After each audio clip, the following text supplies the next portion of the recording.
the top. Oh yeah.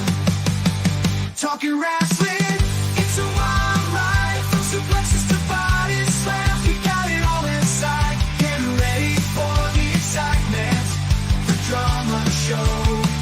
Talking wrestling is ready to throw down. Oh yeah. Ooh, yeah.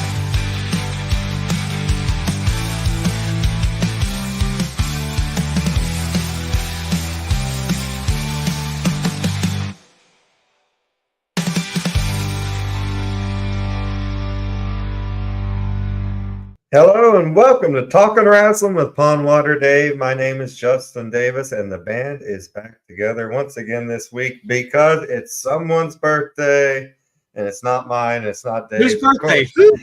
Who? Yeah. Who? Miss Amy Vaughn, welcome back and happy birthday. Thank you so much. I have been so blessed with everyone wishing me happy birthday. It has been a fabulous day, and I'm so glad to end it with you all because after this, I'm going to bed. While we're waiting for our guests to get here, there's somebody else that wants to tell you happy birthday. Uh-oh. Hey, how's it going, bitch? I heard you were the first lady of the Arn Anderson fan club. Bitch, that means a lot. That's why I wanted to wish you a happy birthday. Hey, I'm here too, you son of a bitch. Ain't nobody forgot about your old ass Tully. And Dr. Tom Pritchard is here. I got a fever.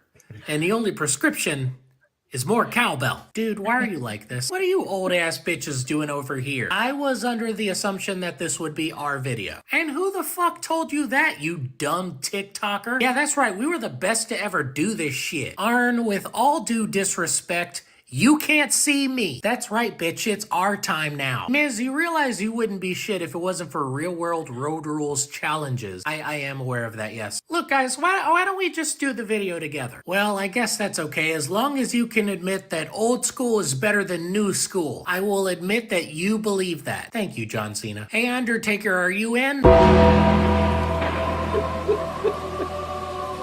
Hey, Undertaker, we're still on to see Katy Perry next week.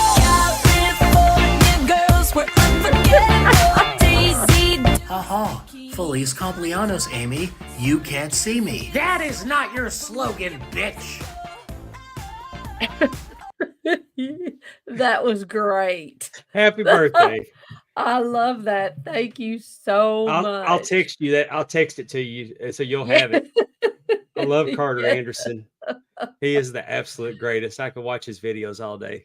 Oh, that was great. Thank you. Anybody, if you need somebody to wish you a happy birthday or send a message on Cameo, go to Carter. If you don't go to me first. Yes. I mean, if you don't got Carter Anderson money, come see Pondwater Dave. I'm on Cameo too. But Carter Anderson, you just give him a little bit and he does so much with it. And I love that guy and we love you. And I wanted to do that for you. Oh, thank you. That was great. I love that. Thank you. You're more than welcome. While we're waiting on our guest tonight's going to be the BIW Women's Champion Cassandra Golden. But while we're waiting for her, wait a minute, what? Rooster wants to know, Dave, can you send me that video of Angel knocking you out so I can watch it at will? Yeah, that's kind of what I want with the jumping over the ropes. I just want that on a loop. Golly. Yeah, that you coming over the ropes. That is, I laugh every time, even though I know it's coming. It's so great. I know. I cringe every time. I remember how it felt. And then you jump up. Oh my God. Like nobody saw it. It looked like came down on my head and I could hear it. Oh, legit, but oh man, Justin, I want to say this. You missed a fabulous weekend in Waterloo. Yes. You are going to have to go sometime. Yeah. And we can't wait to tell y'all all about it. But joining us now, yay! She is the BIW Women's Champion. Just celebrated a year as the BIW Women's Champion, which surprised me because it doesn't seem like it's been that long. No, not at all. Welcome to the show, Cassandra Golden. How are you tonight? I'm doing well. Thank you for having me. I appreciate it. Sorry I'm late. I had some No, that's okay. laptop issues. No, it's Amy's birthday, so Happy birthday. we just Thank got all that out of the you. way up front. Nice. How's your birthday been so far? It has been beyond fabulous. I had the ladies at work, they took me out. I got cake, ice cream. My sister stopped by, my mom. I mean, like I said, I have just been really feeling the birthday love. So I've had a good. great day. That's good. That sounds really nice. Thank you. Yes. Well, Cassandra, you have been all over the place lately. I'm trying. And your indie loop is a lot bigger than most. I mean, you're going coast to coast, border to border, and out of the country. I'm definitely trying. It's an experience. I'm very grateful. And I noticed that you recently had a match in the Bahamas. Ooh. Yeah. And you were on your way to Jamaica, and that got postponed. Was that because of the hurricane? Yes, it did. It got postponed, but we have a new date. It's August 31st. Is the new date for Jamaica. So that'll be exciting. I'm excited for that. And Is that it's not her first time in Jamaica. No, but Yeah. is it a promotion there in Jamaica or what is it? So it's all Caribbean wrestling. We're technically based Ooh. out of Florida, but we wrestle a lot in the Caribbean. We have mostly we've been to Jamaica and the Bahamas, but Oh, they've been awesome. to like Trinidad and places like that. I just haven't been because I kind of just started with them within like the last year and a half. But yeah, they kind of go all around the Caribbean. It's Now, really didn't you cool. win? Didn't you win their Yeah. women's championship down there? I did. Last year I won the FEW Flares Women's Championship. You already got the picture already. Love it. Cute belt. Yes. It's a cute belt. I like And my just- belt. I have a blue belt and then I have a pink belt. I think that's really cute. Yeah, the blue belt she's talking about is the BIW Women's Yeah. Championship, which I Yeah. did not get right a pick. Yeah, I did. Yes, I did. Yeah. There you How go. dare me? Dave, how come you're not out in the Caribbean Wrestling Association? Like, I didn't know it was a thing. so now you're going to try to get booked? I do love Jamaica, but it'd be a hard sell to my wife. That's cute. Why? She don't like Jamaica? She Yeah. don't like me driving. She don't like me driving 4 hours. Well, I think Jamaica might make some exceptions, you know? Yeah. You gotta make love- a trip out of it. You gotta bring her with you is the thing. That's how you get her to. Exactly. Yeah. Yeah, I try to tell her I love Jamaica. I've been there twice. It's wonderful. I mean, it's Mhm. wonderful if you go to the resort. Yes, we went to the resort. We went to Kingston the first time, and that's where we're going the 31st, and then we went to Montego Bay the second time. So I took you a still there? train. I took a Go train ahead, from David. Montego Bay to Kingston to see the rum factory. Oh, in wow. In 1987, the railroads there. I mean, it was a bumpy ride all the way there, Hmm. and all you could do is drink rum punch on the train to get off and have a bologna sandwich at the rum factory that smelled like molasses. Oh, wow. And then you got back on the train for another 4 hours, and you're all shaken up Oh, with bad God. bologna and rum punch. It was not Oh, the best no. of experiences. Yeah, that sounds interesting. So I was I going to don't- say, are you still their champion? I'm sorry. Mhm. Awesome. So you're going to defend your title on August 31st? Yes, I am. So I'm excited. Awesome. Okay. That'd be really cool. didn't you just defend your title that belt in Philadelphia? I did. In Philadelphia, it was against Savannah Evans, and that was in April. And then we went to the Bahamas, it was against Mia Friday. So I've had some good girls I've been defending against. So it's been a cool opportunity, that's for sure. Definitely. I mean, she's been from Atlanta to Philly. She made a stop in Huntsville, Alabama on AEW to wrestle Thunder Rosa. Oh, yeah. Okay. Out to California. And that Cool. was an all women's show in California, wasn't it? It was a really cool show. It was the Nubian Pro Wrestling. It was really cool. It was in Richmond, California. I've never been to Richmond. I've only been to California a couple times. So it was cool to just be out there. Being near the water is always a lot of fun. Mm. Even if I don't get here, I kind of just watched. But it was the Bay Area. It was still just nice just to see it. Well, let's take it back to the beginning and tell us how it all began, because I know I've been working with you for, I guess, since 2016, is it? No, not that long. I think I'm trying to think when I started BIW, maybe 18, 19. Okay. I might have started BIW. But yeah, I started training. I know that go ahead.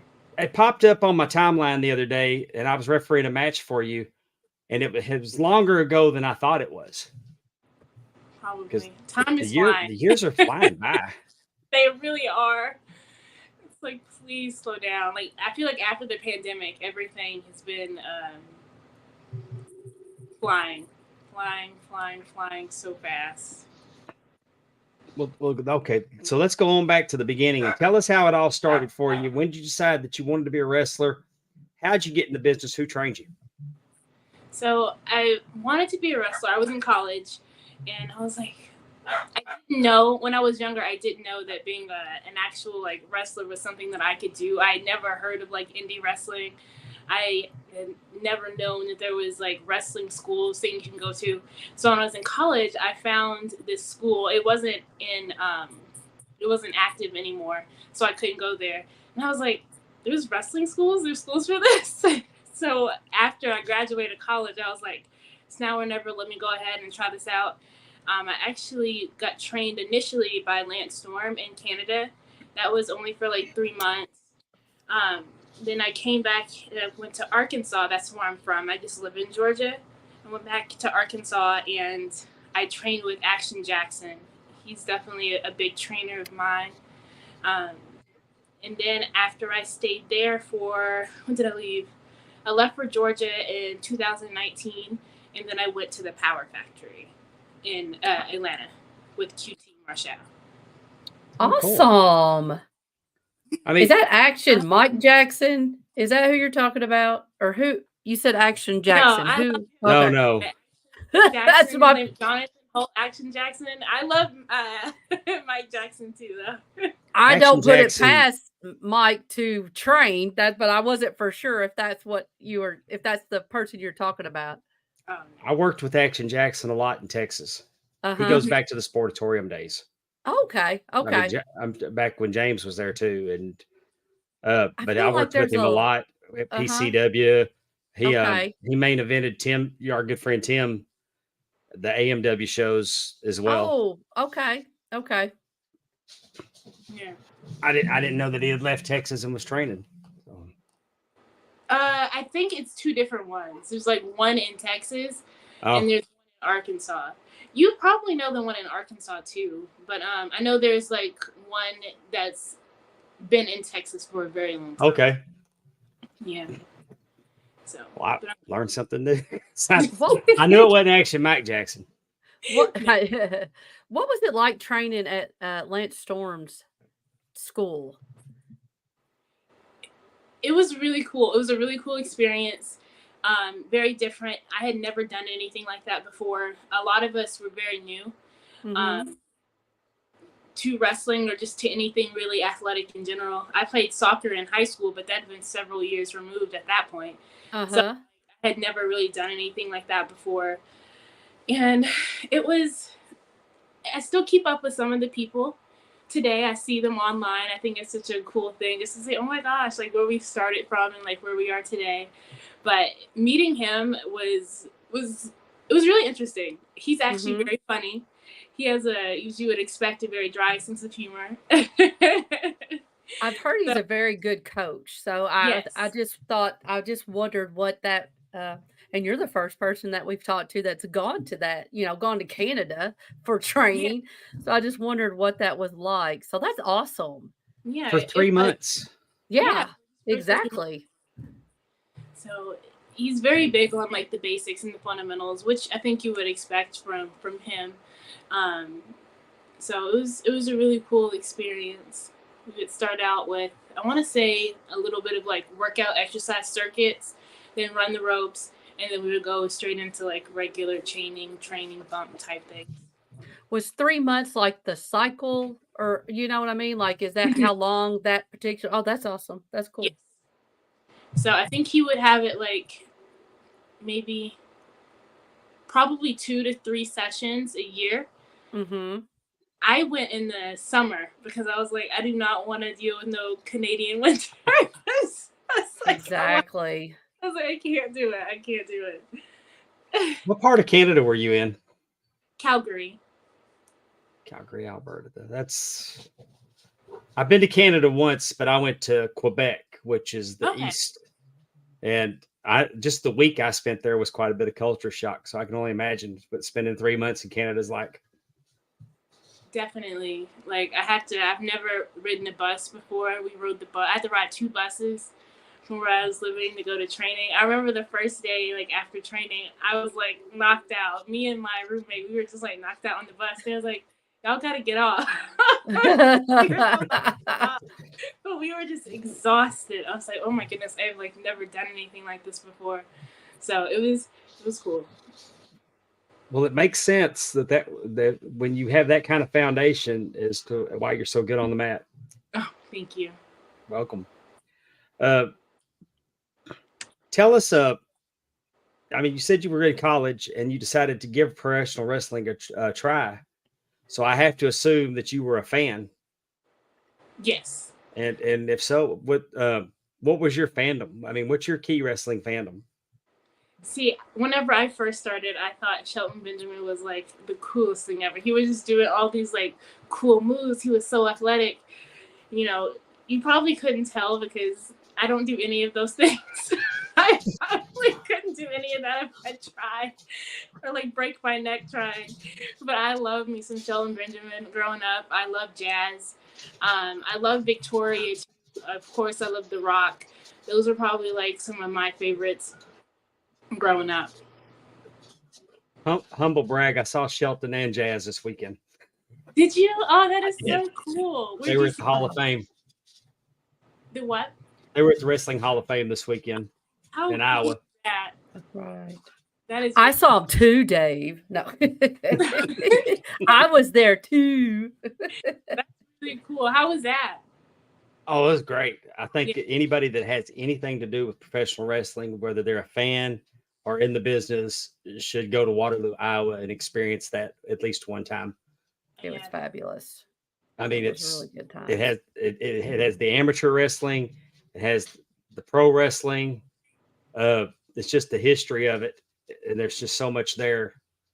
And you see all those legends that show up for it, that want to be a part of it, and they're not just there; they're lifetime members, and it's much like Cauliflower Alley. Yeah. Okay. Nice. Those are just things that if you're in the wrestling business, you should go out of your way to experience at least one time. Right. Gotcha. Sounds like it makes sense. And I think, go ahead, Kiss. Go ahead. I'm sorry. No, I was just going to say the town of Waterloo also is very receptive. They gave Thunderbolt Patterson, he was there. They gave him the key to the city. Oh, wow. And he's just the cutest little thing. We're going to watch the video of the key to the city today. Oh, good. I chopped it. We could show awesome. But the city's very receptive to having that the museum and the Hall of Fame there, and it was a very nice little city, easy to get around. The weather was wonderful. It was amazing. Coming from the South, where we're dripping sweat. Right. Iowa weather was very, very nice. That's cool. I've never been to Iowa. Yes. I have never either. Yes. And and driving 12 hours to get to Iowa is not something that I would recommend. I bet. They do have Impact Pro Wrestling. They had a women's title. So, I mean, if you ever thought about getting up there and, you might want to lock at their champion. I know you could take her. We watched her. We watched her. Be nice. I think she could take her. I think she could too. Yeah. I'm I saying mean, we watched a match, and I feel very confident. I was shocked Laney Luck didn't win that match. Yeah, I thought she was. Yeah, I thought that was pretty good. But like I But said, no, I feel like definitely feel like you could take her.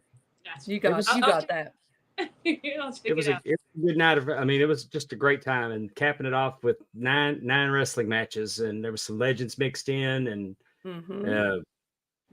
James Beard was there to referee, and Jason Ayers, the referee from WWE, was there because his son made his debut, and the company let him come referee the match. So it was just Oh, that's so awesome. really neat experience. Very cool. I bet it was. That sounds and- really cool. I'll forget how bad the drive is before next year and do it again. Exactly. You got the memories. It's worth it. It's worth it. Yes. It's like giving birth. You forget what it's like. It's funny. But what I was gonna say is I've never met Shelton, but I have met Jazz. I went to one of her seminars, and it's like Ooh. so funny. Like a picture that's on my Instagram is me with her, and then like my cheeks are like all the way up. My eyes are just so small because I'm just like smiling so hard. And then like the pants I was wearing, I always call those my Jazz pants because I met Jazz in those pants. It's just leggings, but I still call them my Jazz pants. She's that was- something else, and her and Roddy both are, and but I believe wholeheartedly that in that family, I think Jazz can take him. Probably. She's a tough woman. Yes, she is. And I don't know when I say Rodney, I mean Rodney Mack. For those that may not know that Jazz and Rodney are married, and I'm sure that. Yeah, I said it. Jazz can take Rodney Mack, Yeah. and Rodney Mack would probably admit that too. Yeah, I was like, you probably won't disagree with that either. That's funny. So, Cassandra, give us some career highlights so far. Well, tell me. You said you trained, and you told me where you trained. Where'd you debut? I debuted at a place called MACW in Arkansas. It's in Jonesboro, Arkansas. They still run, but they kind of merged with another company in Tuckerman. So I started out there in Arkansas. I'm trying to remember. I think it was like, I don't remember if it was like a gimmick match or if I came out and started beating someone up. But it was definitely in Jonesboro, Arkansas with MACW. I can't remember against Nikki or against Emily. I don't know if you know either of those, Nikki Lane or Emily and Skylar. But it was in Jonesboro, Arkansas. So from there, where did you go? From there, I kind of stayed in Arkansas a little bit. My story is a little bit interesting. Because whenever I first started wrestling, I only wrestled about once every month and a half. There's not a ton of, at the time, there wasn't a ton of wrestling in Arkansas. And I was kind of afraid to like venture out. I've clearly gotten over that. So that's good. Yeah, you've made up for lost time. Right. So after that, I started going to Memphis. So I was slowly like creeping over to other places, Memphis and then Mississippi. And then I also wrestled a lot in Missouri as well whenever I first started.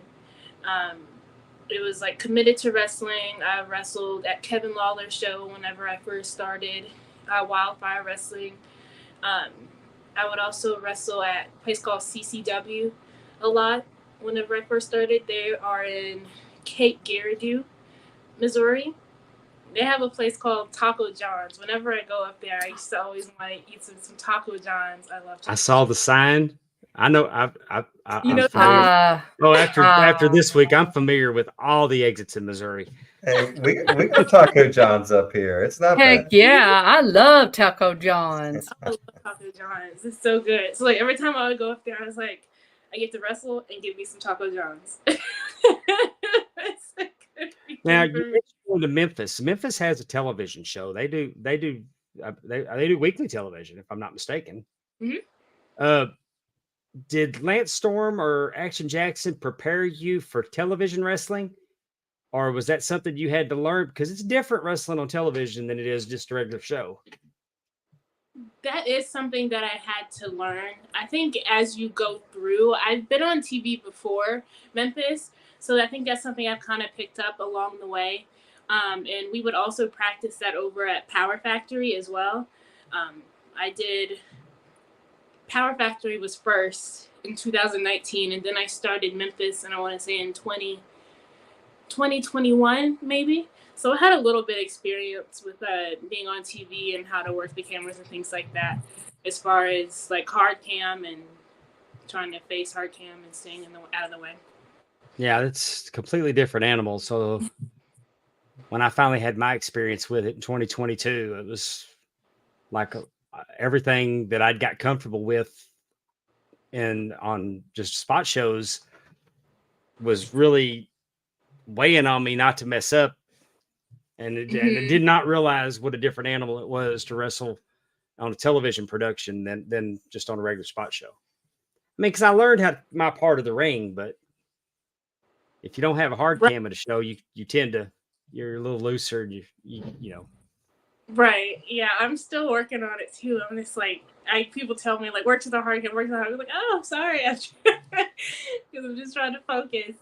But yeah, I definitely something you got to work on. And if you're not doing it all the time, it can be kind of hard to make sure you remember to do everything correct. You have a pretty competitive women's division there in Memphis, correct? Yeah, there's a lot of good girls over there, definitely. I check their results pretty regularly. Yeah. A lot of the guys that and ladies that wrestle in Memphis also wrestle for Legacy in Mississippi. So I kind of follow what they're doing so when I get to work with them, I try to be familiar with them. Already know what they are. Okay, nice. Very cool. Very cool. But the thing that stands out about it is Nyx, for one. I'm a huge fan of Nyx. I saw her. Really good. I met her a few years ago at Battle Zone. She's the only woman on the card, and she's in there wrestling with men. Yeah. And made an incredible showing. Nice. She's really good. She's really good. So then we got Memphis, and how did you find your way down to BIW? How did I find my way down to BIW? I'm trying to think. Were you did you go to West Monroe first, or did you go to Brookhaven? My memory, I don't remember what show was first. I'm sorry. It's okay. My memory's not the best. I don't know. Josh is like, oh, I'm sorry, Josh. My memory is not that good. That's okay. Let me think. I don't remember what my first match over there was.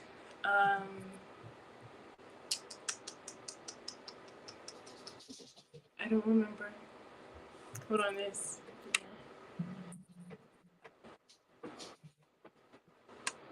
I don't. Amy, are you there? Are you Is Amy Cassandra? frozen? No, I don't think so. Maybe. Yeah, I think she is. She looks extremely concentrated on something if she's not.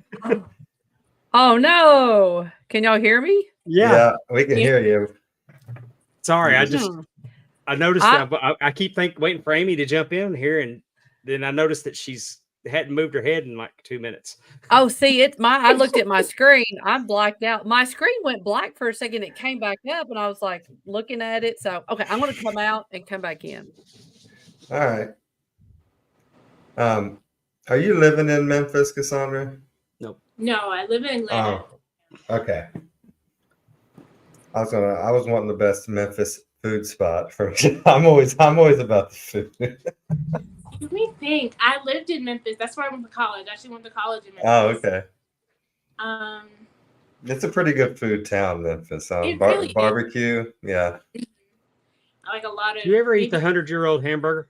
I mean, Did you ever get the hamburger at that place on Bill Street that cooks it in 100-year-old grease? No. She's still alive, so no. No, it was really good. It's a Food Network deal. They've had that same grease for like 100 years. There's a reason it don't kill people. I don't know. Oh my goodness. No, I haven't heard of that. Don't feel bad, Cassandra. Josh said he don't remember and he booked it. Oh, okay. Good. I don't remember. Are you doing a lot of wrestling around Atlanta? Actually, I don't really wrestle in Georgia a lot. I feel like I was just here. I was last month. I wrestled in Augusta. Yeah, Augusta, and that was probably the first time in a very long time that I've wrestled in Georgia. So no, normally, if anything, now the closest would probably be like somewhere in Florida. My drives have gotten a little bit longer because I still wrestle like over like that way, central, but I still, live over here. Except when I'm doing like West Virginia or Florida or South Carolina, something like that. It's got a little bit closer, but other than that, I don't really wrestle over this way. Okay. Well, what are you doing in West Virginia? That's Justin's neck of the woods. Yeah. Oh, I wrestle at called Retro Reset. Have you heard of them? They're at the mall. Where at it? Like what town? Would it be Charleston or Mm-mm. Morgantown or like- Huntington? Y'all got a place called Blue Ridge? I don't know. I'm actually an Ohioan that just got transported here, so I'm not sure. But there's a good show out there. They also do TV up there as well. I like them. Good group of people out there. I've been there about 3 times. Cool. Blue Yeah. Ridge sounds very West Virginia. Blue Ridge Mountains. I know. I Yeah. think that could be a possibility. That's what I think it's called. I have a bad habit of just putting it in my GPS and just going. I'm I never know where guessing that's probably in the southern part of the state, kind of toward North Carolina, where I'm in the northern part, toward on the Okay. Ohio River. So it's probably a little bit down away from me, I'm guessing. Yeah, it's cool. I had a question about your Jamaica run down there. Are the crowds different than working for American crowds? And if so, how is it? It depends, because you have some really rowdy American crowds too, but like the Jamaican crowds are really into it. I think because they don't really get a chance to see it as often as we do over here. Yeah. The first time we went, that was like the first time they've had wrestling like in person in Jamaica in like over 25 years. So it's just Wow. something new and it's just something different they really don't see a lot. So Yeah. whenever we came, like everybody thought we were like the coolest, like stories, like superstars. They were just so loud, interactive, and just wanted to take pictures with you and just be a part of the show. And you do have some American crowds like that too, but I think that it was a little bit different because you can kind of feel like the excitement coming from them versus like if you go somewhere like weekly or even like monthly, it's a little bit different of a feel and a vibe. Yeah. That's cool. I would imagine you guys probably then the crowds are probably pretty good too for you guys when you go there, since it is, I mean, crowd size as far as that goes, since it is rare that it's down there. Definitely good, really good crowds. I feel like first time we went, it was a good crowd, but the second time we went, it was an even better crowd. The Bahama crowd was like amazing. We had to turn people away from that one. It's just, it's really cool. It's such a different feeling when you get a chance to like go overseas and you get to show people something that they don't get to see all the time, and it's really cool. Yeah. I bet it was. I've never been to the Bahamas, but I know the Bahamas used to get wrestling on a regular loop. The Florida Territory had a Bahamas champion. They made that part of their loop, so the Bahamas was always on the was always getting shows. But I've never heard of pro wrestling in Jamaica. And when I saw that, it blew me away. And I know my 2 visits to Jamaica, it's not, I'm trying to describe it. People work in the resorts and it's a privilege, but unfortunately outside of the resorts, the people live, I mean, there's kids that have in America that have tree houses that are nicer than what some people live in there. It's a very, very poverty-stricken area. Yeah. And it's also dangerous. Mm-hmm. Even back my first trip in '87, the number 1 export was drugs. So the highways had poles on the side of them just high enough to knock the wings off of airplanes if they tried to use them as landing strips. Oh my goodness. Yeah, you learn a lot when you're driving from the airport to the resort. Yeah. While you're white knuckling the way they drive. Yeah. It's crazy. It is. The cab drivers I think they don't hit the brakes. They go right at each other and swerve, and it's crazy. So I was wondering how it works down there. Do y'all actually perform inside of the resort, and they allow the public in? So the last time we wrestled, we didn't wrestle like on a resort. We wrestled at like the technology center. So it's kind of like a school auditorium is where we wrestled, and we just stayed at the resort. Gotcha. It's super exciting that you're getting to do that. Mm-hmm. Out of all the research I did for this episode, and those the Jamaica stuck out to me as being someplace that would be very, very cool to go to perform. Yeah, I mean, just so different. It is. It is a lot different. So and the one thing I enjoy about the company I go with is that we work until like the day Saturday, and after that they give us a full free day. So we are able just to do whatever we want to do.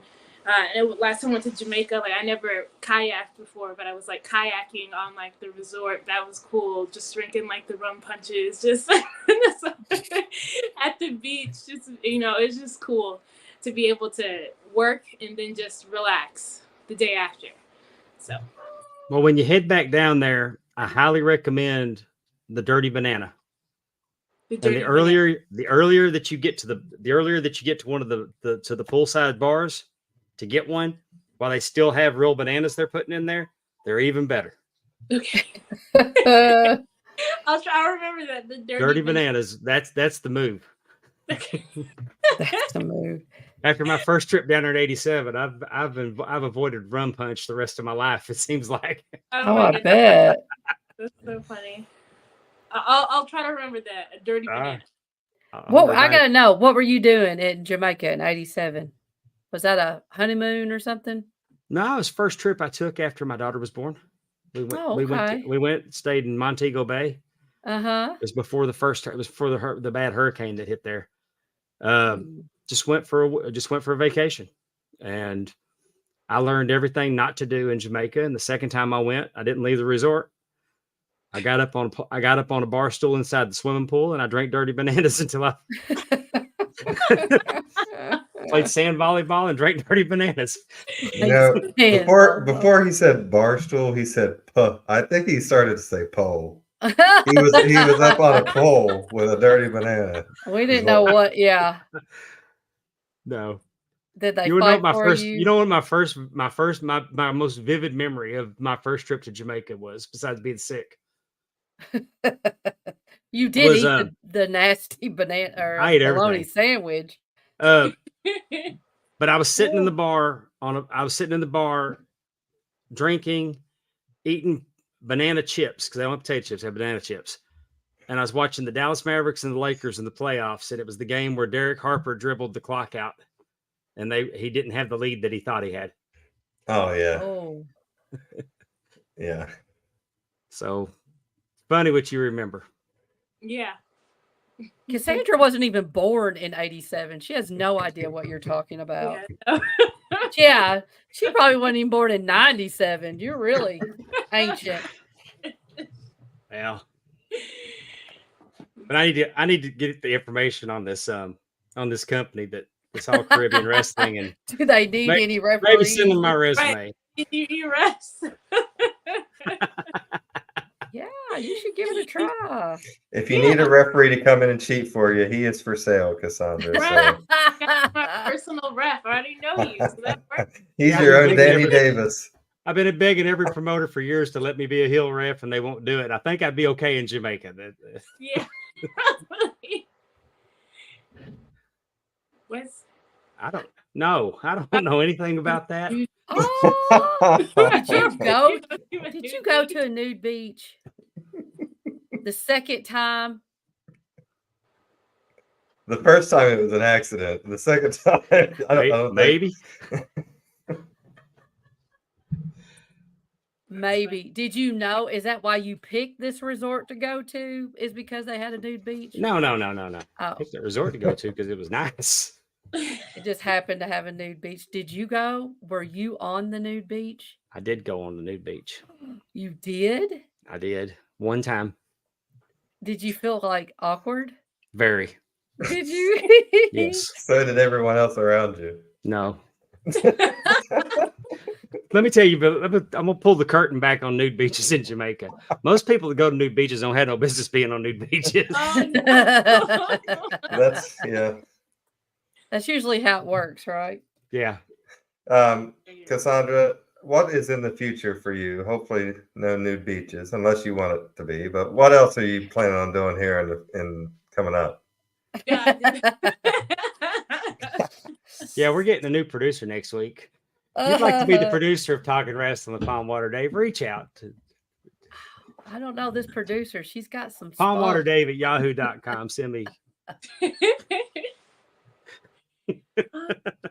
What's next? I'm not sure really. I just really just want to go different places. I just want to learn more. I just want to be better, be a better wrestler, meet more fans, make new fans. I'm just really open to wherever life takes me. I enjoy the journey, really. I just really love wrestling. I just love going different places and just being the best that I can be. What would you say has been your? What would you say your dream match has been so far? The one that, like, when you got done, you're pinching yourself. You can't believe I just did that. Ooh, oh my gosh, that's a hard one. I'm trying to think.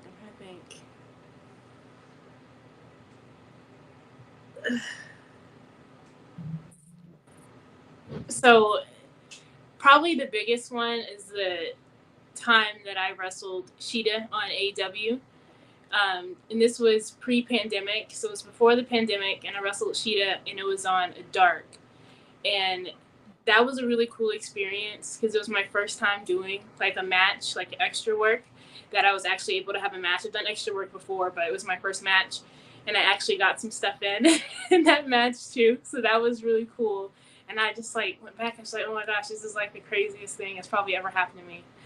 Now as far as, let me think, there's just so many like cool like moments. That might be my biggest one. I'm trying to think about like other. You know, your match against Thunder Rosa, Terry Yeah. Weaver, our friend in the chat, Terry Weaver, he was there, and he Really? points out that he also dropped the little tidbit that was Sting's last match in Huntsville. Oh yeah, I think So that's kind of a cool show to be on. Yeah, definitely. It's always really cool, and I just get a chance to be around like, superstars who are in a position where I want to be. So it kind of definitely like motivates you as well.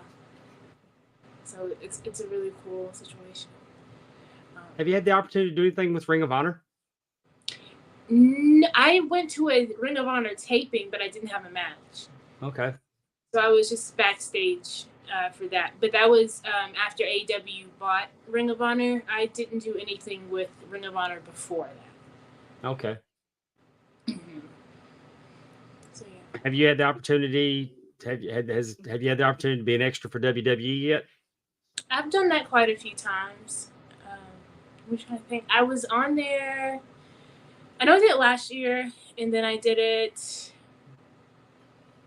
sometime in Memphis. I want to say like late last year. Also, at those times, I was kind of just back there as well.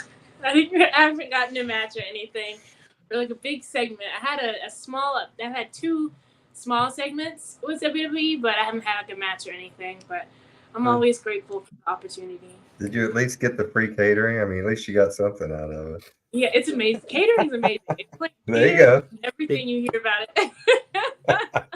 Josh Newell in the chat says that your match against Rachel Ellering had big time fight feel. 2 ladies who both learned from Lance Storm.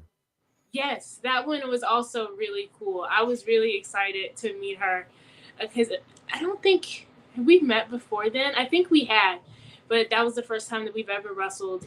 So that was really cool to be able to wrestle like someone like Rachel on the indies is always like super cool. And whenever I went to AEW, she seemed so excited to see me again. So that was really nice. Yeah. That's definitely one of my favorites as well. That's very true. Well, Ricky Bear Davidson said it won't be long before you're signed there somewhere. Oh, fingers crossed. and I agree with Bear. One of the coolest parts about being a referee is the people I get to work with. And especially, I'm always careful about saying this because it just sounds like I'm dogging on other people, and that's not the case at all.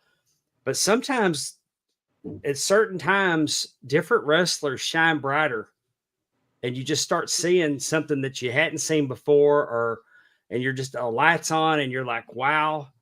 And you know that they got it. They're going somewhere. We enjoy them. We need to enjoy them now because they're not going to be here. They're not going to be here forever. Mhm. And you were talking about being an extra on WWE. It's also fun when you go back and you look at those pictures when you see somebody on TV every week and then where they were when they were doing an extra. Yeah. I saw one just today of Damian Priest in 2014 and doing extra work. So Yeah. we've seen Sheamus. We saw Sheamus throw Shawn Michaels and Triple H out of an arena in England as an extra. So it's just fun. And I say that to tell you that I've really enjoyed refereeing your matches. I'm super excited when I get to work with you because I think the world of you. I think that you're so good and you've come so far in such a short amount of time.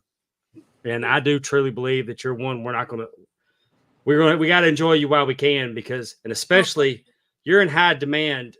There's no way that you can keep traveling the way that you do and somebody doesn't notice.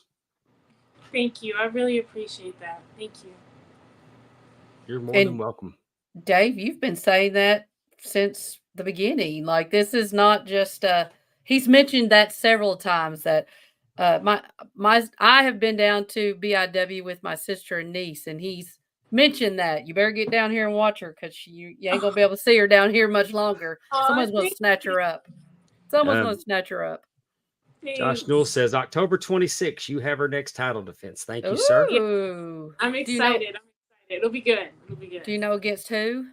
He won't tell us this early. Yeah, I was I don't know. If he won't, he probably won't tell us this early.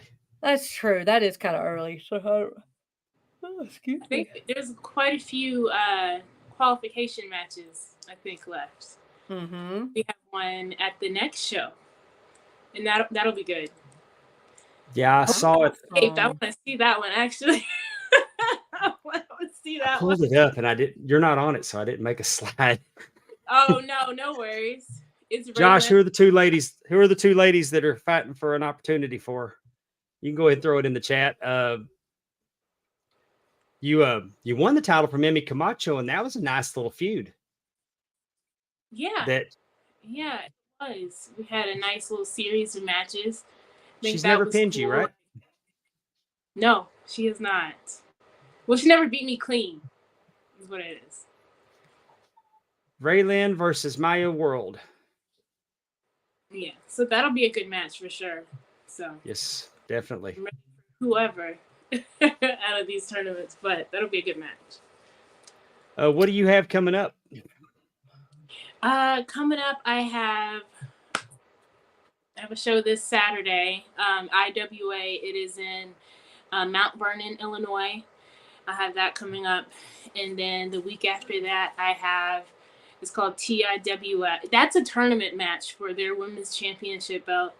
After that, I have TIWF. That is in Tennessee. And then I have Jamaica coming up. So those are my next shows coming up. Where in Tennessee? Trenton, Tennessee. I forgot. Trenton, Tennessee. Okay. Well, I live in Kentucky. That's what I was just kind of seeing. Okay. Where Amy will jump in the car and go to a wrestling match. Yes, I will. I have to. I don't have nothing around me. So I definitely, 6 hours, we went down there to see the matches in Vicksburg. That wasn't Nice. we had fun. I love But when fans. Trenton, That is like the coolest thing when fans just get in the car and they take those hour drives. So that's like so cool. We really Well, appreciate well, if you have the opportunity, the golden one is for booking inquiries. You can reach her at bookcassandragolden@gmail.com. Those are her socials. At Cassandra Golden on Instagram, at Cassandra Golden on X, Cassandra Golden fan page on Facebook. I make it nice and easy. It's just her first and last name. Cassandra, do you have a merch store yet? I do. It's on Big Cartel. It's just Cassandra Golden on Big Cartel. I have shirts and pictures. I really want to get some more stickers and some bracelets, but right now just shirts and stickers. Shirts So and y'all head photos. over to Big Cartel and get your Cassandra Golden gear. Definitely. And I can't thank you enough for your time tonight. Yeah, We thank y'all appreciate for you. appreciate it. Oh, anytime that you want to come on, there's something going on that you want to promote, by all means, come. By all means, come see us. It's an open invitation anytime you want to come by. Sounds good. Thank you. I appreciate that. And we wish you the best of luck. And I can't wait to see you in October. And I want to hear all about this trip to Jamaica. Will do. I'll definitely let you know. Thank you. Thank you. Thank you. Thanks, bye-bye. Bye. Cassandra Golden, everyone. Yay. Trenton, Tennessee, I'm looking. That's not very far from me.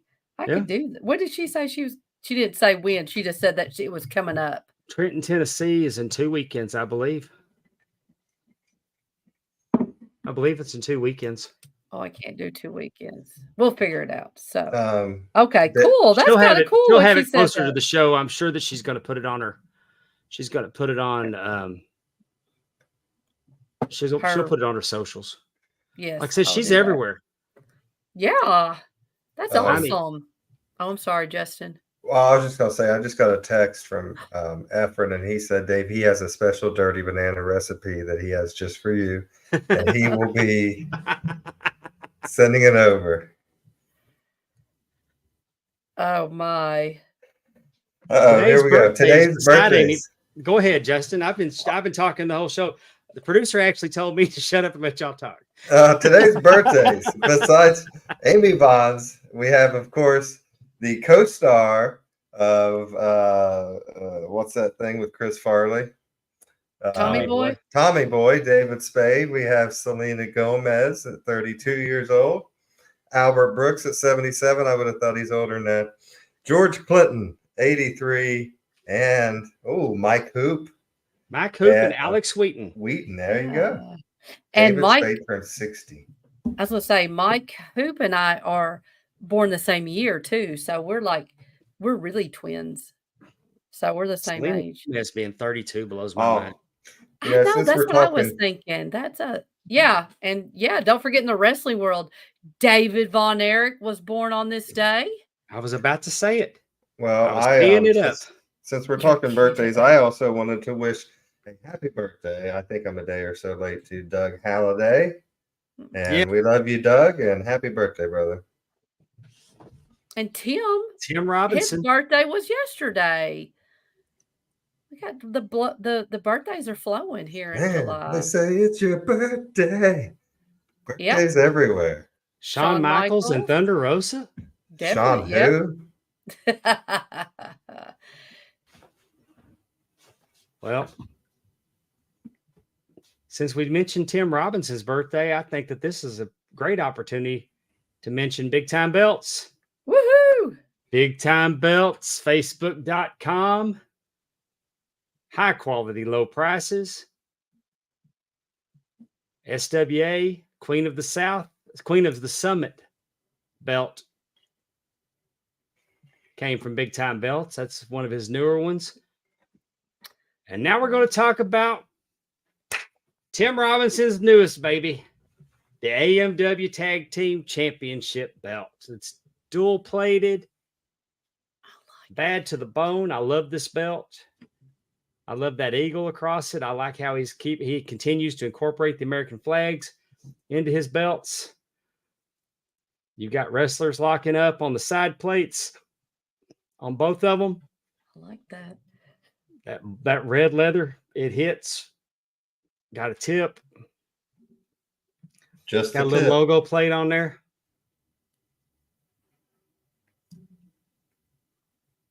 I'm just so excited that Tim Robinson is getting his belt dreams fulfilled at Big Time Belts. He's now got his heavyweight.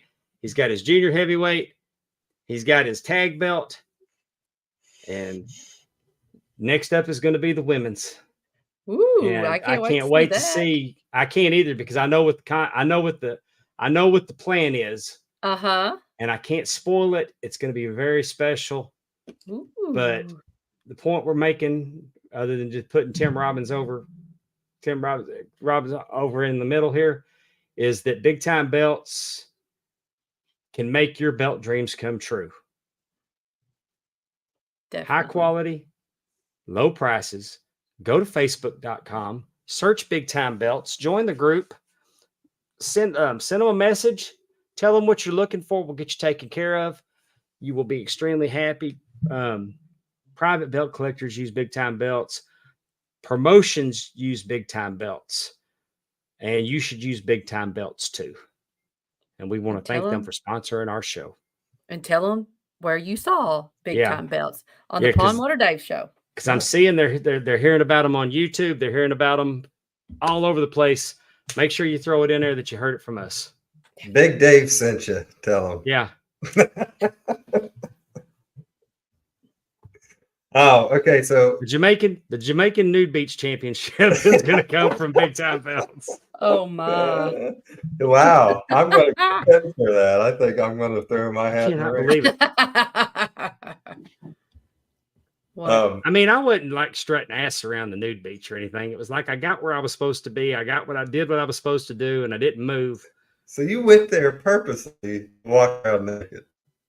Man, I had my room. I had a room with a hammock on the balcony, and I could see. And you said, "I don't need a banana hammock." I could see anymore. the nude beach. I mean, there was hedges though.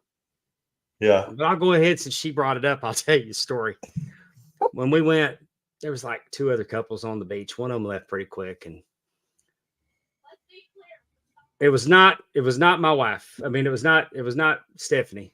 Sure, it wasn't Ted. And and I'm gonna tell you now, it wasn't my idea to go to the nude beach. It was kind of like I double dog dare you. Who's gonna know? Of course, yeah. Anyway, we're there, and I mean, it's not freaky or anything like that. And it was like I was awkward, and I didn't stay long. And it was like I could say that I did it. You know, been there, done that. Got my t-shirt on, pulled down. I mean, didn't get crabs. Hopefully, while you're out. But what I'm saying is that later that night, when you're at a resort, you're assigned one night of fine dining. Ooh, you got to do it naked. And the couple that we were on the beach with was who we were assigned to for fine dining.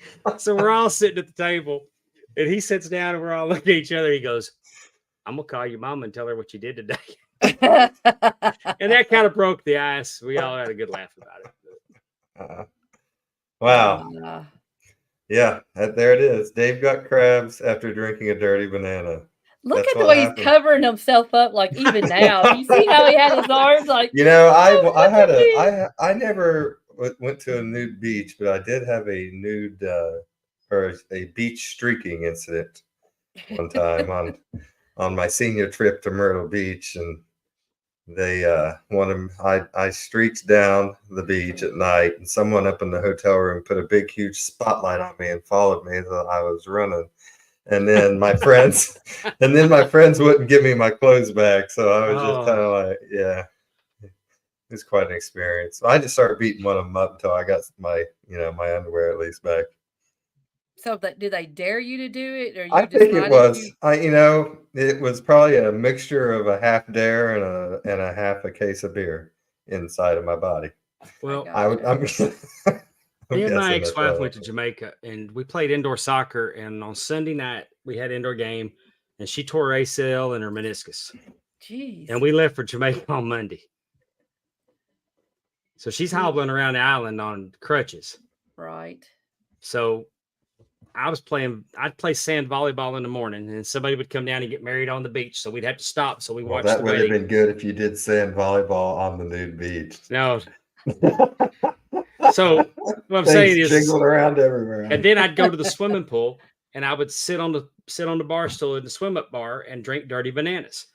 And What exactly is a dirty it's just a banana? What's that? It's like a frozen drink. mudslide, but banana flavored, kind of like a frozen ice creamy banana with chocolate, I think, in it.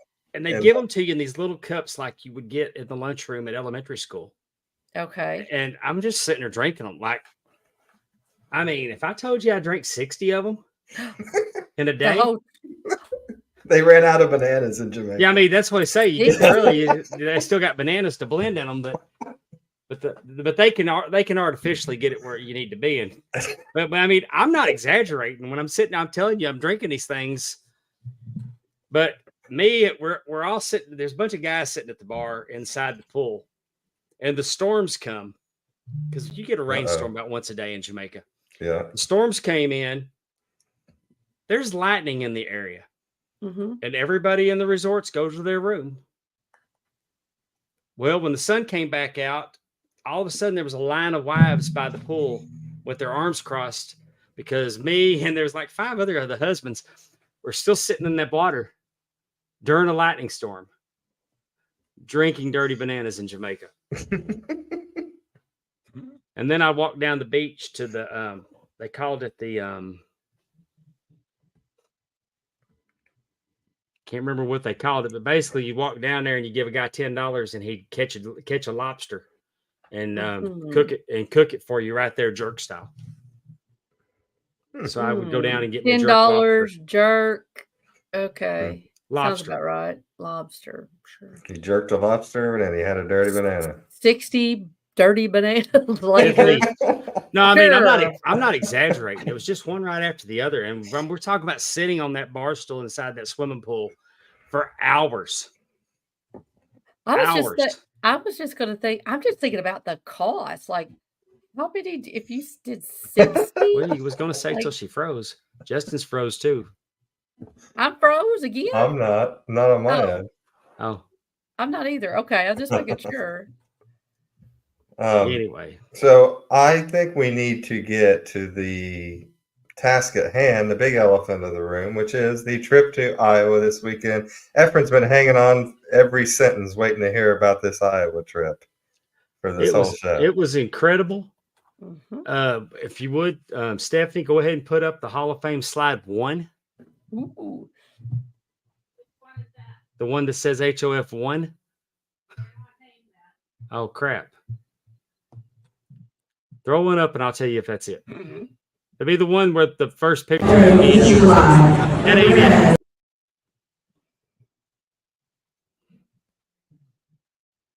Oh, you got to load them. I text them to you. I told you.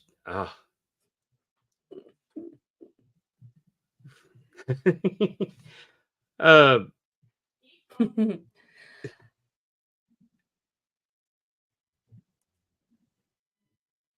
Y'all want to see the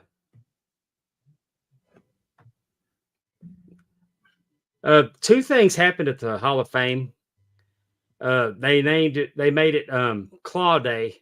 July 20th was Claw Day in Waterloo, Iowa for Baron von Raschke. And they also gave Thunderbolt Patterson the key to the city. While We are now presenting Mr. Thunderbolt Patterson with the key to the city. Give it up for him. It is not working at the bank. good job, Thunderbolt!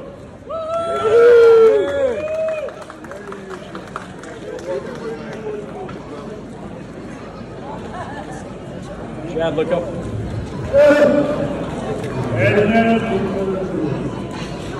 Amen. Good job, Thunderbolt. Thank you.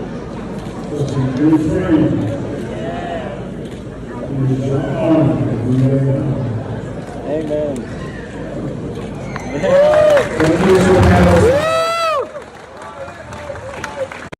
He just so cute. Nicest man. He would sit in the hotel lobby and visit with everybody. He Yes. sat in the lobby at the museum and visited with everybody. He is one.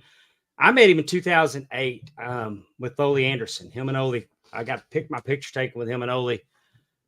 Even then, back in high school, it was just, he's the nicest man. When I saw him get recognized by the WWE and they put him in the Hall of Fame and they gave him that live mic and let him go and tell everybody about how great God is and how great God's been to him. You know, you love to see it. And they gave him that key to the city. He was having a great time. And I think he's from, I mean, that's what they said. They said he He's was from actually Waterloo. from Waterloo, which I thought was pretty cool too. But yes, his family was there and they were with him the whole weekend. And he was just, like you said, you could come up there to him and talk to him. And he was just the nicest gentleman. I was really happy to see him there. And then, and I apologize for the video quality. We were shooting it on our phone in a loud auditorium. I wanted to do that because I wanted to share it with you. We're gonna go to the Baron von Raschke presentation of making the proclamation of Claw Day. Hall of Fame each July. And whereas, in recognition of support of Baron Van Raschke, as shown to the National Wrestling Hall of Fame / Dan Gable Museum, and whereas, in recognition of Baron connection to the wrestling community in Waterloo, Iowa, and throughout the world, the city of Waterloo hereby proclaims Saturday, July 20th as Claw Day, after his famous wrestling called the Iron Claw.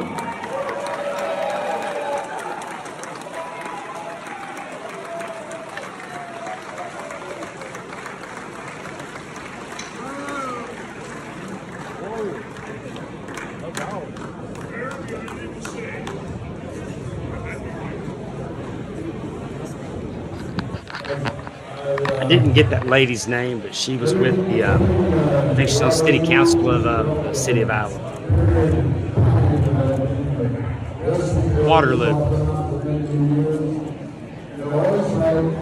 Always enjoyed the first class operations that we're coming in, and it's a beautiful city, and we're so happy to be honored with Claw Day.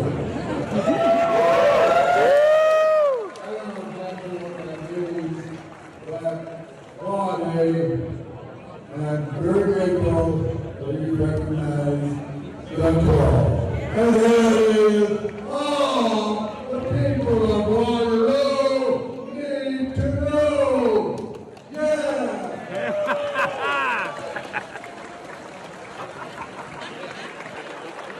I almost slammed myself. Said he almost slammed himself. Gerald Briscoe giving him his cage. Oh, Yeah. I loved all just watching them all interact with each other was another fun and I just loved it. Absolutely loved it.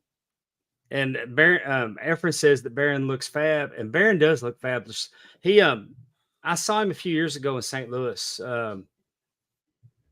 2017, I think, 2018, whenever Money in the Bank was there, I saw Baron at the bar, and he didn't look as good as he did on this trip.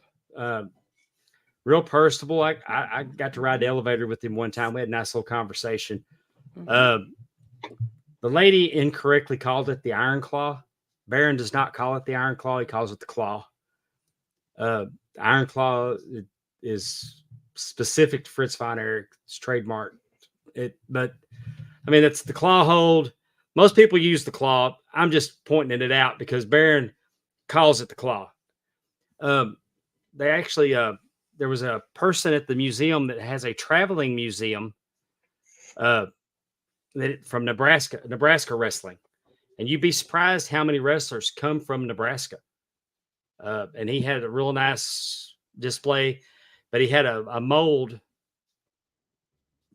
He had a mold of the claw. And the guy that had one of them told me, he explained there was like 300 of them made years and years and years ago.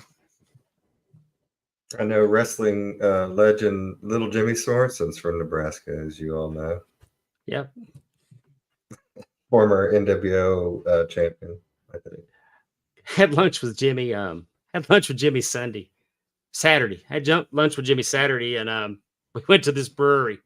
And Dan Gable was that town was built by Dan Gable. Mm-hmm. Dan Gable is over in Waterloo, Iowa. Yeah. And they have Gable beer. Hmm. It is good. It's really good. So we go to this brewery and we're ordering. I'm guessing it's a stout. And it's Should be. It's not. It's just, I got to tell you, Little Jimmy Sorensen ordered the Tokyo tacos. Surely not. I swear to God, he did. Oh, and they looked good. Yeah. But That's hilarious. He can't spell Tokyo or taco. ABBA made Waterloo. They did that, yeah. But you're right. What did you say? Dan Gable's like 137 and 1. He won a gold medal. No, it was more than that. It was like 189 and 1. And when asked about his one loss, he said, "Well, that was before I got good." He won the gold medal in 1972. He had 15 NCAA championships as a coach for the University of Iowa. I mean, he is a stud. When it comes to amateur wrestling, Dan Gable is number one. And I liked how they had one of the things that they had that I thought was really cool. They had the outlines of different people on a wall to show that you don't have to be, 250, 6'5" or whatever to wrestle. No. They had women, they had men. One guy was like 5'2", 100. He was in the 100, I don't know, 110 pounds or whatever. But you don't have to be any certain height, weight, and they had all these different the outlines on the wall, and all these different basically Olympians that were in different weight categories, and I just was really cool, amateur and professional wrestling. Oh yeah, the amateur wrestling was fascinating. We went, we actually got to take a tour of the basement, and what's in the basement is just as fascinating as what's on displayed. They have a Schamberg of Dusty Rhodes in the basement. That's probably one of the coolest Schambergs I've ever seen. Mm-hmm. I got to see it. They have a bronze medal in the basement. Mm-hmm. A U.S. Olympic bronze medal. For the stupid people in the crowd that don't know, definitely not me. What is a Schamberg? Rob Schamberg is an artist that does paintings. He used to do them for WWE, and he's done them and he's currently doing them for AEW. I guess with TKO, they no longer needed his services, and now he's applying his craft to the wrestlers in AEW. The paintings hit completely different. I thought that's where we stayed in the hotel in Chicago, Schamberg. I've got prints of his work, and they're great, but to see the paintings, the paintings are completely different. And they're not portraits, as in like you sit for a portrait. They're not abstract, but they're deep colored. You know what I mean? Like the strokes are big. They remind me of Leroy Neiman pictures. Huh. But it was here's the first slide is me and my lovely wife Stephanie standing out in front of the National Wrestling Hall of Fame, the Dan Gable Museum. Mm-hmm. Then they have, if you're a lifetime member, you get a plaque on the wall. Look at y'all. So if you'll notice right above our head, we're lifetime members of that museum. We're very proud of it. Right above us, of course, Lenny and Trina Bakken. And then two clicks above that is in memory of Joshua Odom. We love that so much that we're that close to Josh's plaque. We love and miss Josh. And that we got our name on the wall with Josh I wasn't ready. I wasn't ready when I saw it. It got all over me. And then above him is Sergeant Slaughter, Jim Ross, and JBL. So I think that Josh is in pretty good company there. Of course, Isn't he cute? He's so cute. we jumped in there and got a picture with Thunderbolt Patterson. Amy with Arn and Brock Anderson. Her head's about to explode, y'all. Yes.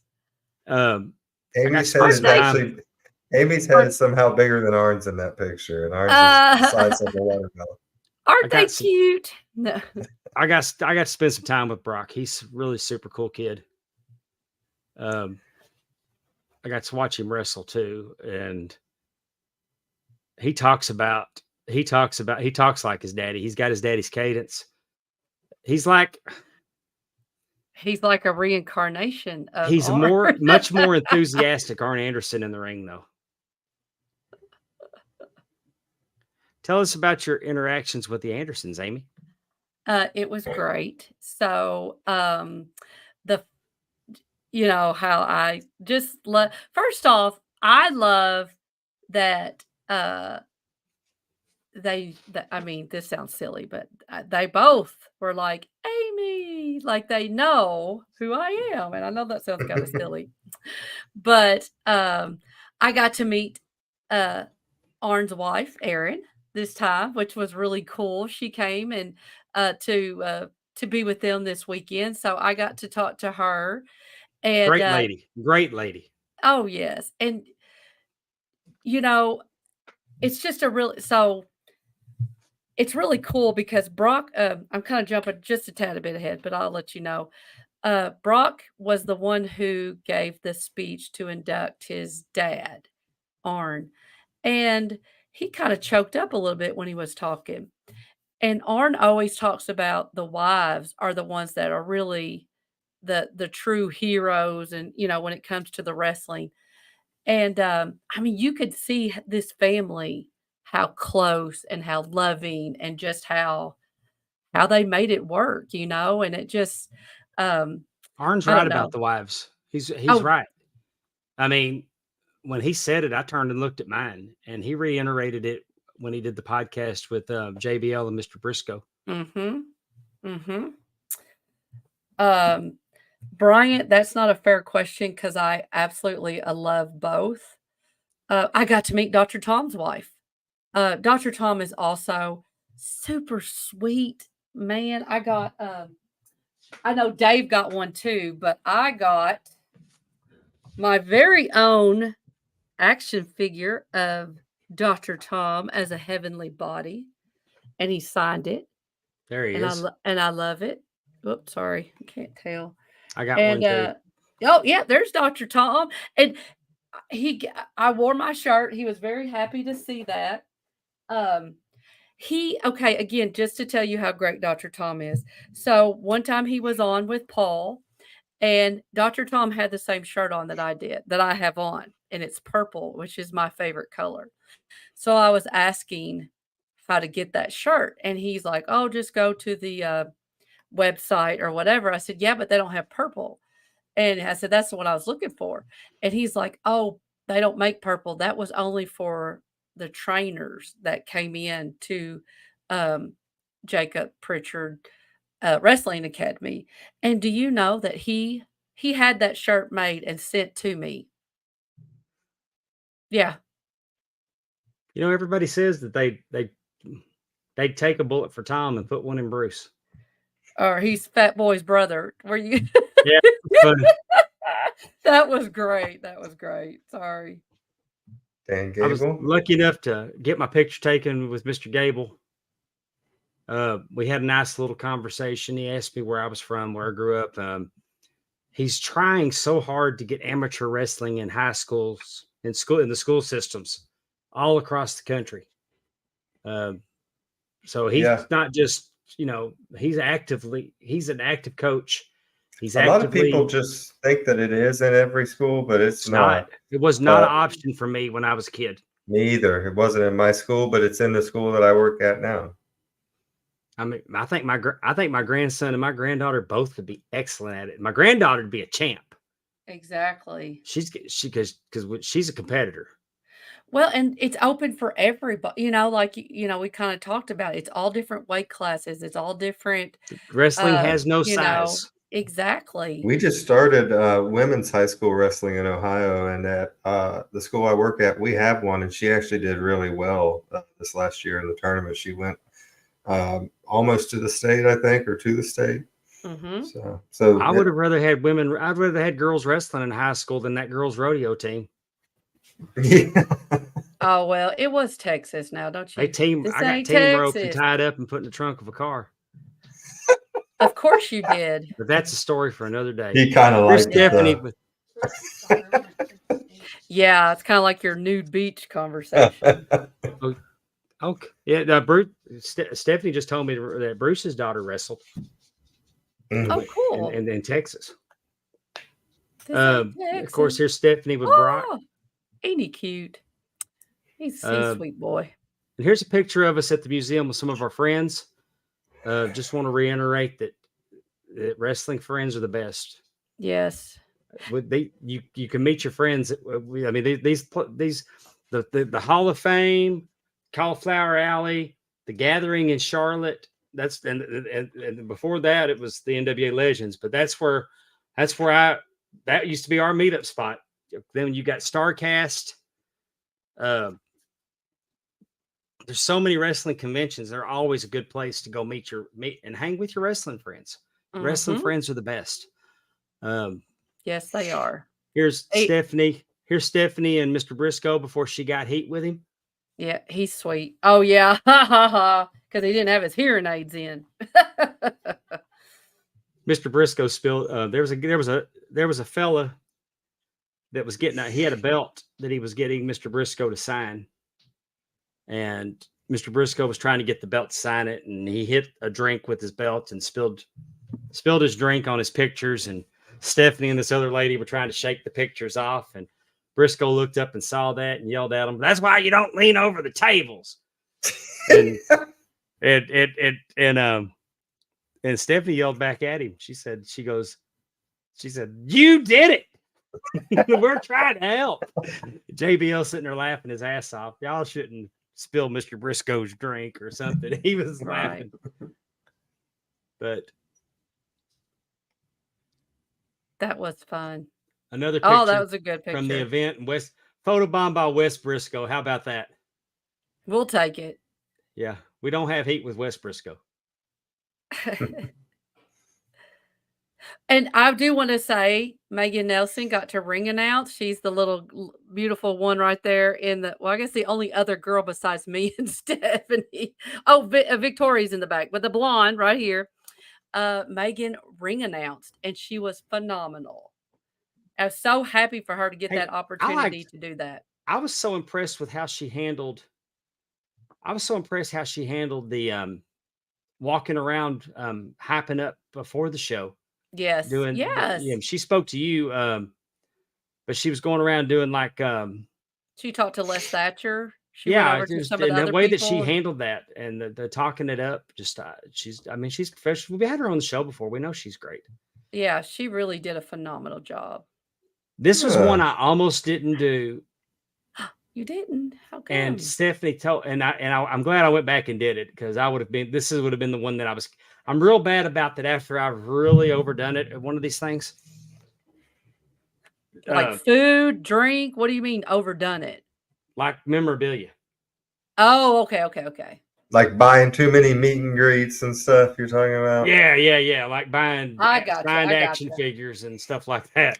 Well, the killer bees, that's pretty cool, though. And I went back and did it. And I'm glad I did. Jumping Jim Brunzell and B. Brian Blair, the Killer Bees. And I wish I would have got Greg Gagne and Jim Brunzell as well, because my introduction to AWA wrestling was the High Flyers, Jumping Jim Brunzell and Greg Gagne. I'll never forget my favorite thing on the Howard Stern show when Richard and Sal said they were the Killer Bees and they were talking to the Iron Sheik. Yeah. And Richard's like, "Shut up, you fat son of a bitch. Tell him Jumping Jim." And then Sal starts going. Did you get your picture with the AWA belts, tag belts? No, Okay, Oh. I didn't know if you did or not. That I did want No, to say it was. it was. It was- I mean, they said it was a thing that was pre-sold and nobody bought it. But if it was Oh. pre-sold, I never saw a place that you could have bought it. Yeah, well, they 'Cause you had it know on I there would've- like you could do it. Yeah. Well, I was because me and Stephanie were going to hold them, and I was going to make her do the rocker pose. Man, But this is the Hall of Fame class. yeah, I just thought it was cool to see Tony Gurria back. Hadn't seen him forever and anywhere really. At least I haven't. And maybe he has been around, but Did you know? I did not know this. Did you know Tony Gurria is from New Zealand?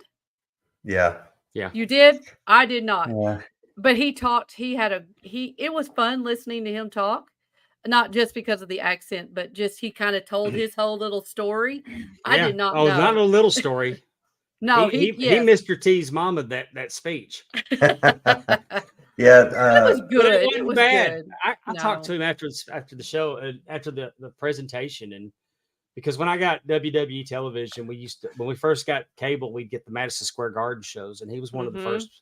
He was one of the first wrestlers I saw on a WWE program. Because absolutely. it would be Tony Gurria, it'd be Gorilla Monsoon, it'd be Baron Miguel Scicluna. And anyway, from right to left, we have Greg Gagne, we have Tony Gurria, Dr. Tom Pritchard, Tony Schiavone, Arn Anderson, Al Getz, and Don Fry. And please, somebody help me with that gentleman's name because I just blacked out. I don't have. Where's my book? Oh, hold on. Allison Faye in the And I chat. apologize to that man. I don't. Allison Faye in the chat said, "Look at Tony." I'm assuming she's talking about Tony Schiavone. He is looking good. Got him all spiffed up. Got those shoes shine like he likes it. Tony's looking good in there. Tony got him that haircut, and I mean, it's kind I of was like gonna save some for the rest of us, Tony. Yeah. Yeah, Tim Olsen. Tim Dalton. Tim Dalton. Tim My Olsen. apologies. He's one of the Olsen twins. You know what though? I really don't think was he presented at the I Hall think of they Fame? gave him that. Oh, he got it before. It was like it was like early. Okay, because I was like, I don't Yeah. remember. I tell you, one person that I will be doing a little bit more research on is Don Fry. When he started talking, like he has quite the career, and I'm like, I don't really know a lot, and He I looks like one of the definitely want to. blackjacks. He made a lot of money in Japan. Yeah, I mean, but legitimately, he talked about doing Inoki's last match and breaking 2 of his ribs. right. Yeah, I just And talked then the about a lot Inoki- of his. And then everybody wants to give Inoki flowers afterwards. And everybody has to bow, get the flowers, bow, and turn. And he did it for an hour with broken ribs. One of the things. Oh, go ahead. I'm sorry. And there's our favorite 3. I mean, that's why We love them all, but we like him. That's why we wanted to go. Oh, look, Bryant said Tim got his award on Thursday. Okay, good. Because I was like, I don't remember him getting it. Thank you, Bryant, because I couldn't remember it. Bryant was instrumental in this being a great weekend because he told us things and told us where to be and helped us around and what to do. So I predict within 3 years, Bryant will be running the Hall of Fame. I definitely would think And he should be water. on the board of directors. I don't see any problem with that. Well, you think about how many people end up coming because maybe we heard it from Bryant talking about it. You know, he really pushed for it. So Who's that Teppy? Is that Dog the Bounty Hunter that Teppy's That's with? Rock Riddle. Oh, Rock Riddle wrestled. yeah. You can't find out how old he is. I Googled it. He is the only wrestler to ever appear on the Gong Show with Chuck Barris in the 70s. Yeah. I asked James Beard how old he was, and he said 107. But you can't look up Rock Riddle on the internet and find any place that has his birth year. But what I'm telling you is question marks, right? What I'm telling you is that man cut the original Mr. Wonderful. He cut a great promo before the match. He had a match with with the Impact Pro champion James Jeffries. Mm-hmm. I liked it because I watched 2 people work. Mm-hmm. There's no doubt in my mind that Rock Riddle called that entire match. because how do you play in a match with a man that old? You can't call a bunch of stuff. Rock's calling it. He's calling everything, but for a man of his age, Bryant says Rock Riddle wrestled Lou Thesz and in a battle royal with Andre the Giant. I have no doubt. Uh, Strangler Lewis too. What I'm saying is that for me, that match hit. Thank the world of James Jeffries too. By the way, we're going to have him on the show sometime in the near future. But it was working. That match was called in the ring, like it should be. I think Rock called something that his body wouldn't let him do. But at the end of the day, for me, I thought it was a very entertaining match. James Beard was the referee. It was good times. There's Cassandra Golden again. She was not at the Hall of Fame. Obviously clicked this into the PDF file. Oh, this is the first night I got to see Brock. Look at that. You could knock. I mean, look at that smile. I know. You knock her over with a feather. And there's they did Briscoe and Bradshaw did their podcast. Words are hard, people. They did their podcast, very entertaining. They talked to Arn. Arn was very good. Great stories from Arn.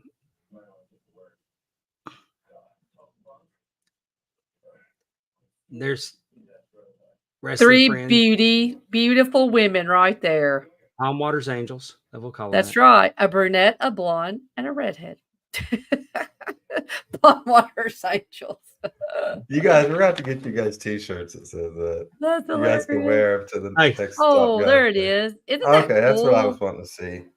I love how they just did it in black, white, and gold and kind of accented that. I like that. Mhm. I don't know if it was based on his appearance at Madison Square Garden, but I feel like it was. I feel like that was the Madison Square Garden shot.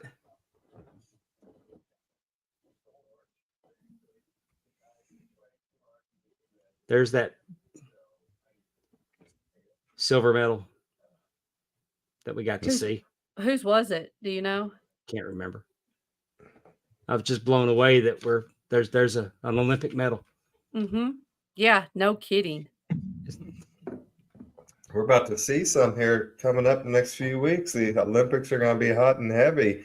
And I'm kind of upset because I got to take 2 weeks of a NASCAR break because of the Olympics. There should be one more PDF, Stephanie. I did. Lord.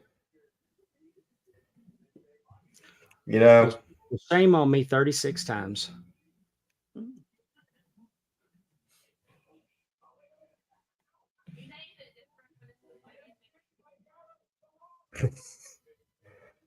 I like how Terry said Rock Riddle wasn't born. He just arrived. He was just there. But I highly recommend going to Waterloo, Iowa, to the museum during, I guess it's like the third weekend of July is when they have this Hall of Fame.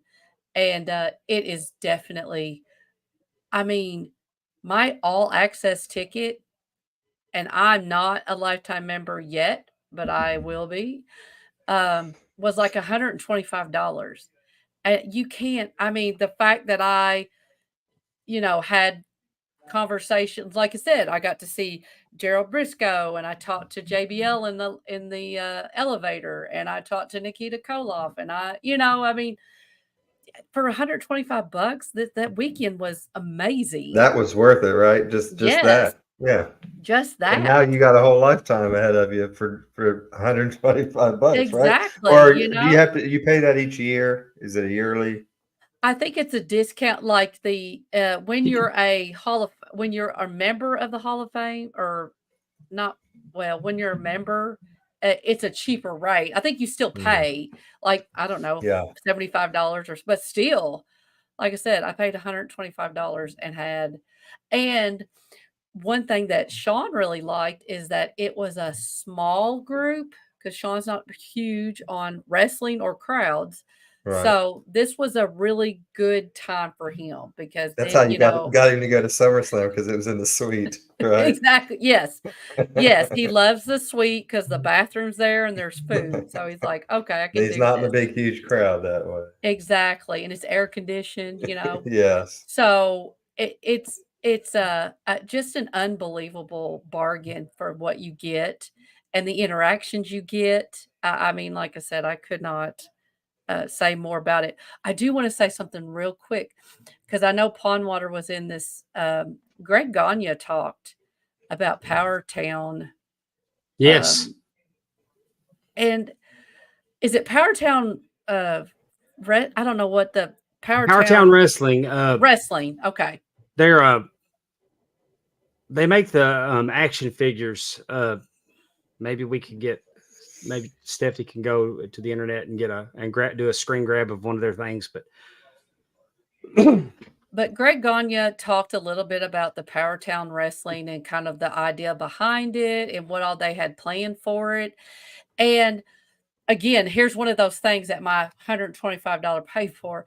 I got to sit in a room with Lou Thesz's widow and Bruiser Brody's widow, and they talk about the figures of obviously Bruiser Brody and Lou Thesz, and how the company came to them and asked them about what it should look like, and get some feedback, and a percentage goes to the family. they said You it's nice know? to finally have some merchandise out there that they get a cut of. Right. Yes. Instead, 'cause there's And so much bootleg stuff out there of Bruiser Brody and Luke. Oh, I don't know about Luke, but Charlie Bruiser Thez. Brody. Charlie Thez is a hoot. Yes, she is. And again, just to again be able to interact with someone who was obviously I did not meet Lou Thesz, but I mean, I'm conversing with his wife and she's kind of talking about different things too. And I really liked like they try to make the molds are very specific to that person. They're not They like can only do 6 at a time. yeah, like if you looked at them all in the box, they all look very different. Like Bruiser Brody looks a lot bigger because he was. And so I just really I pre-ordered the Medusa uh one that's coming out. He says that they have a lot of people on board and they're working on getting them out. And like I said, I just really enjoyed that and what Power Town Wrestling is doing for the fallen wrestler, the wrestling families out there. Yeah, It's crazy I how mean, much he looks like his dad now that he's gotten older. I mean, Sean said he looked like Barry Williams, which is Well, he kind of does. The guy from the Brady Bunch. the guy for the Brady Bunch. That was Sean's first instinct who it to was. give you an idea, this is what because I took mine out of the box. For shame. But I mean, that's what they did. They put They got the gimmick marks on his head and everything. Don't they? Exactly. Because I it's mean, incredible. He said that it cost $27,000 to make the mold to do these for each wrestler. Jeez. So, and they're again, highly, they're not. they're highly sought after. Yes. They're great. I enjoy it. The next set just went on pre-order. They're doing Wahoo McDaniel, Junkyard Dog, Dory Funk Jr., Jack Briscoe, Kamala, Yeah. and Medusa. Medusa. Was it Junkyard Dog? Okay. It is Junkyard Dog because they're doing it with the old North American title. Right. They put the belts in the box. Like Briscoe's going to come with the Briscoe and Funk are coming with world title. Funk will have the world title he had. Briscoe will have the velvet one that he had. Kamala just comes with all the Kamala accessories that Kamala had, and Medusa comes with like a vanity belt that says Medusa on it. I think it was like a Japanese belt or something. I don't know. No, it's just they couldn't. I don't think that they could license the women's belt that she had. Okay. And then Wahoo comes with the United States Championship. Mhm. And Oh, and I'm so excited about the Wahoo one. while we were listening to Mr. Greg Gagne, Tito Santana just happens to be in the audience also. And Tito's part of again, he's that's part of the awesome. AWA. AWA used to come out with Remco figures, and they got Mhm. like Magnum TA and Tully Blanchard in a pack from the I Quit match. Missing Link will have one. Tito will have one, and those are going to be the smaller ones, and they can put more of those out. So they're trying to serve, they're trying to keep them out, but they're also trying to make sure that they don't just keep doing the same things over and over again, because they're Mhm. trying to spread it out to take care of the legends' families. Mhm. So they're trying to do somebody from the 50s, somebody from the 60s. Hmm. Mhm. I heard Tito only came because he heard me and Pondwater Dave's Ariba at the end of the show last week. He said that to us. He actually said that to us. Actually, when I had mentioned that I opened mine, because Greg was talking about how much they were selling for in the secondhand market. And I said, well, I opened mine, so y'all are welcome. Because if there's one that has already been opened, then that makes what they have in the box even more rare, since they only did X number of them. They're not. Yeah. I mean, there's a cutoff on them. So Bruiser Brody's widow, Barbara, wanted to know. Was Barbara there? I was going to ask that. I had great Yeah. conversation with her. Oh, wow. Had great conversation with her. Such a great yeah. woman. Talked to her all weekend. I've read her book. Yeah, I bought that. I bought the Brody book this weekend, Yeah. and she wanted to see how I had them displayed, so she got to see my man cave, and then she passes it. And Tito Santana's looking at my man cave. That's awesome. And Charlie Thesz that liked how I had Lou's, because I didn't open the Lou Thesz figure. I have it displayed with the Lou Thesz belt. And how is Barbara doing now? I mean, she's probably great, getting up there as far as age wise. She's still going around pretty good. Great lady. She looked great. That's another reason I mean, I don't think she's as old as Amy now, but I'm not going to say how old Amy is, but it rhymes with Lordy, mate, for Ben Jones out there. Here's a picture of me with Les Thatcher. Yeah. We were talking about the wind patterns for the breathing patterns of Jeff Jarrett. If you know, you know. I got Cowboy. I did not expect Cowboy Bob Orton to be there. Cowboy Bob Orton's great. Former Mississippi heavyweight champion. So I had to jump in there. Man, he looks really good. I got him to autograph the belt for me and got a picture with him. I think completely he won unexpected. He won the scrimmage, didn't he? He won the cribbage tournament. Cribbage. It's cribbage. I took the TV belt and got Arn to sign it. Yay, nice. Arn. And then Tom. we got a picture with Dr. Tom. I've known Dr. Tom for almost 20 years now. And Dr. Tom knew who I was because of my wrestling belt collection that I used in 2005. I met him and he recognized me from my website of my wrestling belt collection. Now, what kind of doctor is he? Could he do your guys' next couples colonoscopy? I don't think that's his specialty. Is that not his specialty? Oh, okay. I don't think so. Probably optometrist. Okay, this guy. This is what I want to talk about. This is Bob Roop. Ah, yeah. Bob Roop was the number one person that was going to be there that I wanted to see. Mm-hmm. I took my Mississippi belt specifically to get a picture of Bob Roop with it. I mean, and get him to autograph it. And let me tell you about Bob Roop. And Bob Roop, I don't know. A lot of people know who he is.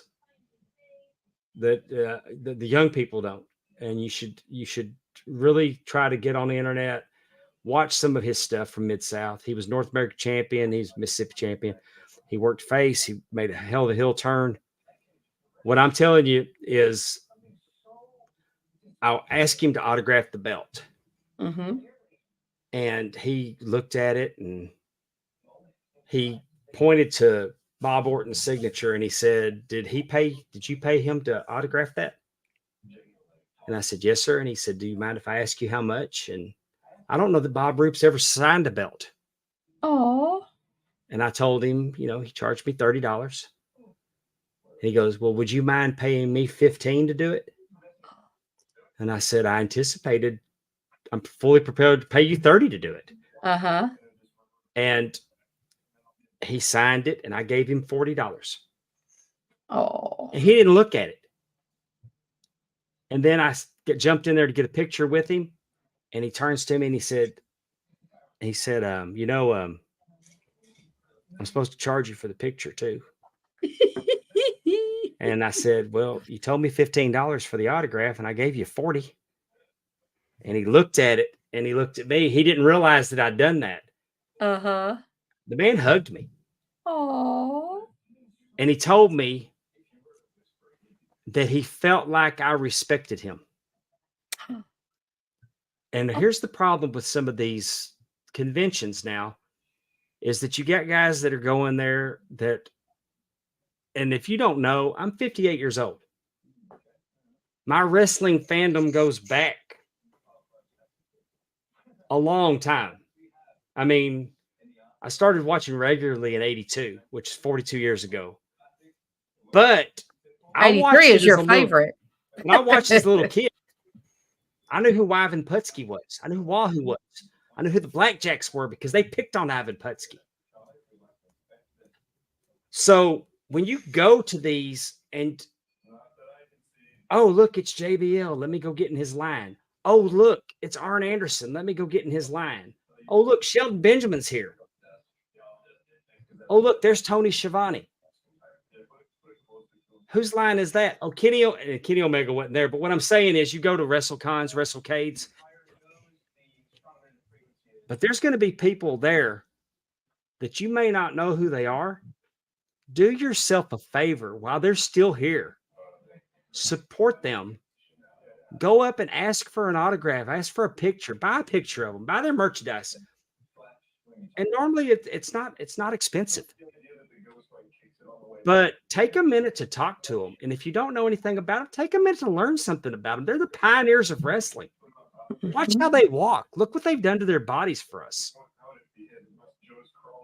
But Bob Roop, and all my interactions ever with anybody that I've gone, and I've got my picture taken. There's not a whole lot left, y'all. I've gone to these autograph shows since they started doing them.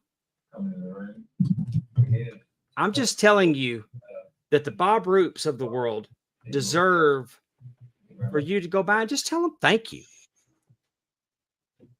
Because when they're gone, you're like, and one of these days you may see them on a documentary or something, but at least you had an opportunity to say hi to them. They don't bite. They don't bite.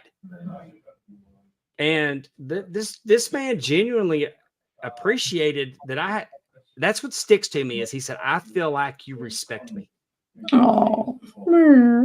And I respect them all. I respect every one of them. So it's like, do yourself a favor, do them a favor, do yourself a favor, go out of your way. If there's nobody in their line,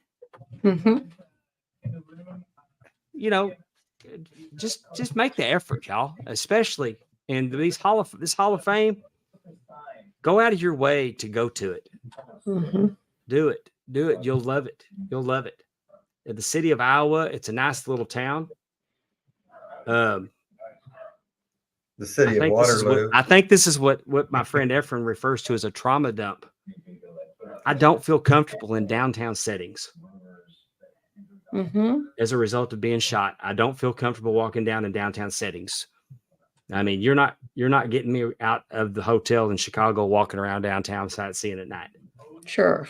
I just don't. I was so comfortable in Waterloo, Iowa. Yeah. Walking around. The food was excellent. Carpenter's Flavorful. Diner. That was a place. Carpenter's was incredible. I like that. And they're place. proud. They're proud Dan Gable's in their family. But do y'all self do? I mean, I know it sounds like I'm coming off on a tangent here or preaching or being real preachy. Just do it, because the Bob Roops of the world, when you see them, the Rock Riddle. I mean, I saw the comments when we were talking about Rock Riddle. Y'all know who he was, but he wrestled Lou Thesz, wrestled Andre the Giant, appeared on the Gong Show in the 70s. That was a big damn deal, and most of y'all probably don't know what the Gong Show was. So I feel like we're about to get gonged. But I know, just do it. But do yourself a favor, and that's because, man, I'm never going to forget. I'm never going to forget my interaction with Mr. Roop. And Stephanie bought him a Coke at the wrestling event, and he told her that he wasn't going to forget us. He said that he had his time with us this weekend meant the world to him, and that he would remember us next year. And you know what, Palm Water? Something I bet you don't know. Today's his birthday. Is it really? Uh-huh. I did not know that. He's a July 22nd, too, also. How about that? Let's just name the show The Birthday Show. Birthday show. Everybody's birthday. Amy's lucky it wasn't the David Von Erich Memorial birthday show. With Amy Vaughn. Just a tad, just a little, excerpt there. Hey, and then I always mark out for JBL. It's his entrance music is the ringtone on my phone. I love the JBL character. Is that your belt? Yeah. Okay. I took it. That's a WWE shop belt. Look how big that damn thing is. I was gonna say it's huge. No, I mean I'm not. So, but I took it. Got JBL to autograph it. Wanted to get a picture of JBL on the belt. You almost got up to JBL's shoulders. I don't even like that belt. The only reason I like that belt is because of JBL. If you look behind that lady, that is Erin. That is Arn's wife. Oh, okay. But I had I talked to I had a drink with JBL in the bar. He's such a good guy. God Almighty. I mean, when he gets to telling stories, he is so funny. Nikita Koloff. I had the TV belt there, so why the hell not? And I talked to Nikita for a while, and he told me about his man camp, and our friend Coach Rosie's been to it, and my friend Jay-Z's been to it, and I got the information, and I may be attending the man camp. Awesome. I've had it on my mind. So if the opportunity presents itself, I believe I may attend that. The reason I went, Tony Schiavone. 100% the reason I went was Tony Schiavone. That was my main motivating factor to go in this year. Wanted to go last year for Conrad. Our grandson came a month early and we weren't able to attend. But I wanted to go, and man, I love Tony Schiavone. I love Tony Schiavone because him and David Crockett are my all-time favorite broadcast duo. I love that I've had the opportunity to become friends with Tony.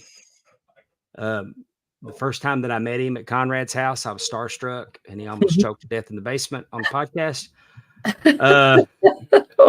But I mean, we've been friends, and when we talk about Ric Flair's last match, y'all, the coolest part is not the sliding in the ring, making the 3 count.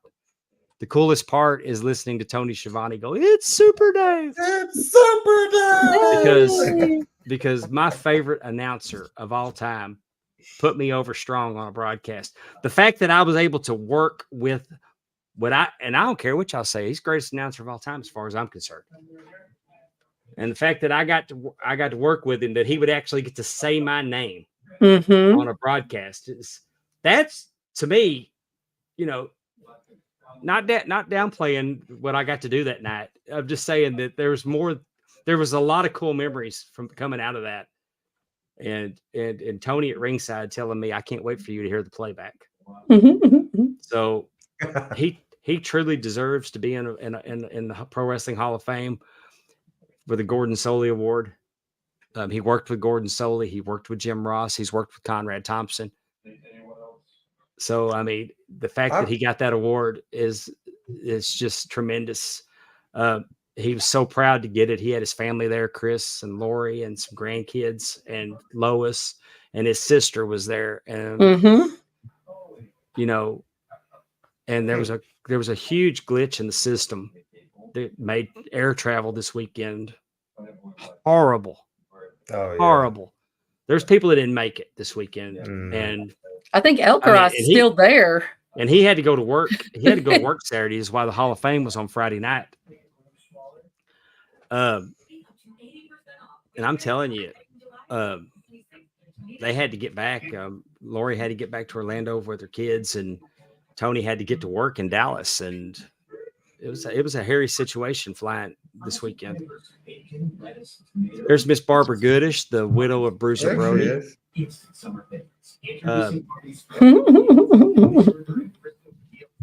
Sergeant Slaughter. When you see Sergeant Slaughter at a convention, ask him to put the Cobra clutch on you. It cost extra to get the Cobra clutch put on you. He charges $20. He's charging $20 for a picture, but for 50, he'll put the clutch on you. But when he shakes your hand after the clutch, he slips this into your hand.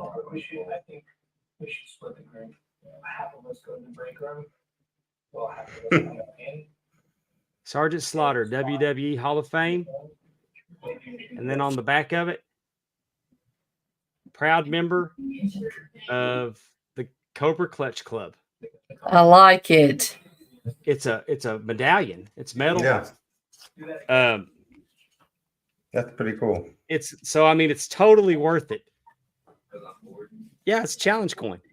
It's totally worth it. And I didn't expect that.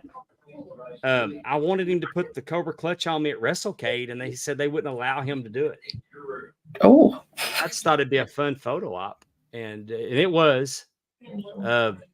I know when he was at Starcast, I was right the first time. He did that in some pictures. So it must have just been that the people running that didn't want to risk someone getting hurt or something. I'm trying to find my slideshow. There it is. So, and I sold the Cobra clutch like a champ. Oh, you was gonna say you're selling like I'm selling. freaking Shawn Michaels in that. He asked me, he goes, "Well, are you going to tap?" So then I finally went.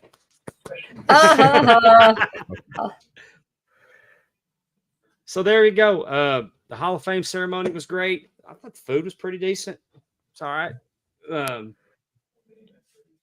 the company was great at our company. table. Yeah, got to see Lenny Bakken and his wife. Yeah, that was nice. Amy and her husband. Yep. Bryant Horanza and his mom. Yep. We had a great time. We did. John Hickson, Denovius was there. Coach Rosie. They were at the table. James next to Luck. us, right? The whole wolf pack was Yeah. there. Not one or two, but Victoria. the whole damn crew. We were so excited. We were so excited to be there, and it's going to definitely be a destination. I'm going to try to go back in next year. I'd like to take my grandkids. Mm-hmm. I think my grandkids would get a lot out of it. Yeah, James and Victoria were at the matches. Just a good night, man. I'm telling you, good time. The drive was brutal. Yeah. Yeah, we only had, it was about 7 for us, but yeah, you definitely had a lot longer. God, drive home wasn't as bad. Drive home didn't seem near as bad as the drive up there. Well, it sounds like y'all had a good time, which I knew you would. And I don't know. I might have to try to go up there next year in the next few years. You need to show us some of this stuff, Justin. I know. Bryant Haremza said that, I need to join the Hall of Fame there. But, Bryant, I don't know anyone that can get me in over there. So I know you don't seem to know anything about it. So I'll have to call down and see what's going on. No, I think I will, actually. Well, it's growing. It's growing. They sold 140 passes last year. They sold over 200 this year. Yeah. Lifetime memberships jumped. Lifetime memberships jumped up exponentially. It's growing. and you could tell they had some growing pains. Mhm. But super excited. You can't go there and not get hot to want it to get bigger. Oh, and one of the things we didn't talk about real quick is they had a silent auction, and I had all these different things, that were being auctioned off. And the one thing that I wanted Pondwater to go for was the jacket. Yeah. It was What jacket? Lou Thesz's Oh. Ribera jacket. Mm. But they had all kinds. They had books, they had action figures, they had things signed, they had Schamberg, was J.J. Dillon painting. They had yes, they had an lots of different autograph, just things. a frame thing with autographs that had Terry Funk and Harley Race and Yeah, I would have liked that. Then they had the Kurt Four Hennig and Horsemen. oh Yeah, yeah, a and lot of them. Larry the Axe Henning. Dan But like I Gable. said, Yeah. just that, and again, that was just another little thing. I mean, it's really a lot of, it's really cool. Like I said, that was just one of those things. I was really hoping Dave would go for the jacket. It went for a lot. So Well- They've got a new truck. There wasn't no jacket money. I just saw that Waterloo is not too far from Clear Lake, Iowa, which I've always wanted to go there because that is the site of the Buddy Holly plane crash, and they have a little thing set up down there Yes. at the ballroom and stuff. So I could do a 2-for-1 knockout on the same weekend right there. And And I want to yes. say the jacket went for $700. Oh and yeah. And the autographs went for $185. There was a four horseman autograph that went for around 180, 175, I think. Mhm. Teppy, what did that They Bret had all Hart four of thing? them. Teppy texted me a picture of the Bret Hart thing that they were auctioning Yeah. off. It was the plaque, the Hall of Fame plaque. What did it? Did you hear what it went for, Teppy? Just out of curiosity, I almost hundred. bid on it. Yeah, Some of them went for a couple hundred. I was going to make a run at the Bockwinkel one. I Mhm. think the Bockwinkel one got up to around 200. I thought it would be neat to display it with the AWA belt. Mhm. I could have got carried away on a lot of that stuff. Bryant said also for me going there as a baseball fan, the Field of Dreams is an hour away as well. So Yeah, and I think John Hickson and Denovius and them, they did go see that. yeah, I And saw I think pictures. I saw pictures of that. Mhm. I think the Funk and Racing autographs that framed autograph might have gone higher. Bryant said he I think lost it the did Bret go a little plaque. higher, but it wasn't much. It wasn't out of the 200s. It didn't get ridiculous. No, that's a Right. hell of a deal. Especially there's a lot of people Yeah. that was signing autographs. There's a lot of autographs you weren't going to get again. Mhm. Bryant said the Bret plaque went for 175. See, that's why I didn't bid Teppy because I knew I was going to have to outbid Bryant for that Bret plaque.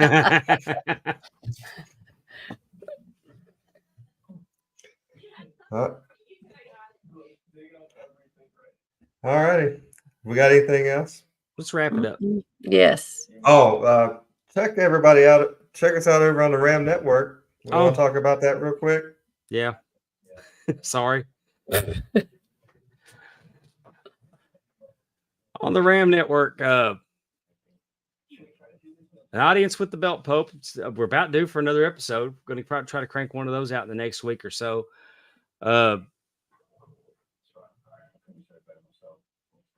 Eras, the new generation that we do that. It's 1995, 96 with Dave and the HSV and Andrew Hermes. The Filter Free Popcast. What are they doing this week? They're doing 1969. 1969, and that's not on the Ram Network. You listen to it there, but that's their normal. Yeah. The Filter Free Popcast is 1/3 of the Ram Network. Ram stands for Wrestling and More. Our podcast, the TNA Top 10 and the Filter Free Popcast have all combined to put together the Ram Network, which is basically just bonus wrestling content. And the more it means is it's not all wrestling. We can do, we have put it in your mouth.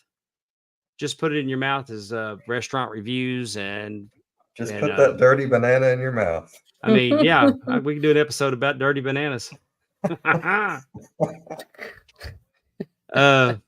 I was there. Yep. So far, we've had one episode. We covered Night of Champ. We covered Saturday Night Main Event 2006 from Dallas. T Weave and myself. I was the first guest because I sat front row center and I caught Shawn Michaels' DX T-shirt on that broadcast. Cool. He's working on the second episode. So I was the premise is that the co-host was there at Wrestling's Greatest Cards. Even our members, if y'all we will take member submissions of a show they attended, and they can come on and be the co-host and talk about their experience. I was there on the Ram Network. Next up, we talked about Just Put It in Your Mouth. Okay. Mhm. This just in wrestling preview. Justin Yent is going to do a wrestling news type type show. What's next? World Class Flashback. Timmy C and myself are doing 1983 week by week World Class Championship Wrestling. 1983, as you may know, is my favorite year of wrestling. Having a great time. We're hitting April now, where Kevin Von Erich challenges Ric Flair for the World Heavyweight Championship from the Fair Park Coliseum in Dallas, Texas. We're one episode away from Terry Gordy jumping out of the ring and hitting a fan, knocking him a few rows deep. And Homeboy don't even drop his cigarette, which is quite impressive. You didn't want to burn the place down. But I mean, the territory's on fire in 1983, and I'm enjoying it so much. World Class Flashback drops every Monday on the Ram Network. I once took a German suplex over a hotel bed and didn't spill a drink or a drop of my drink that was in my glass, just like this. I don't know how it happened, but amazing things happen sometimes. So for $10 a month, we're trying to give you all the bonus content that you can stand, and we appreciate you going over checking out the Ram Network.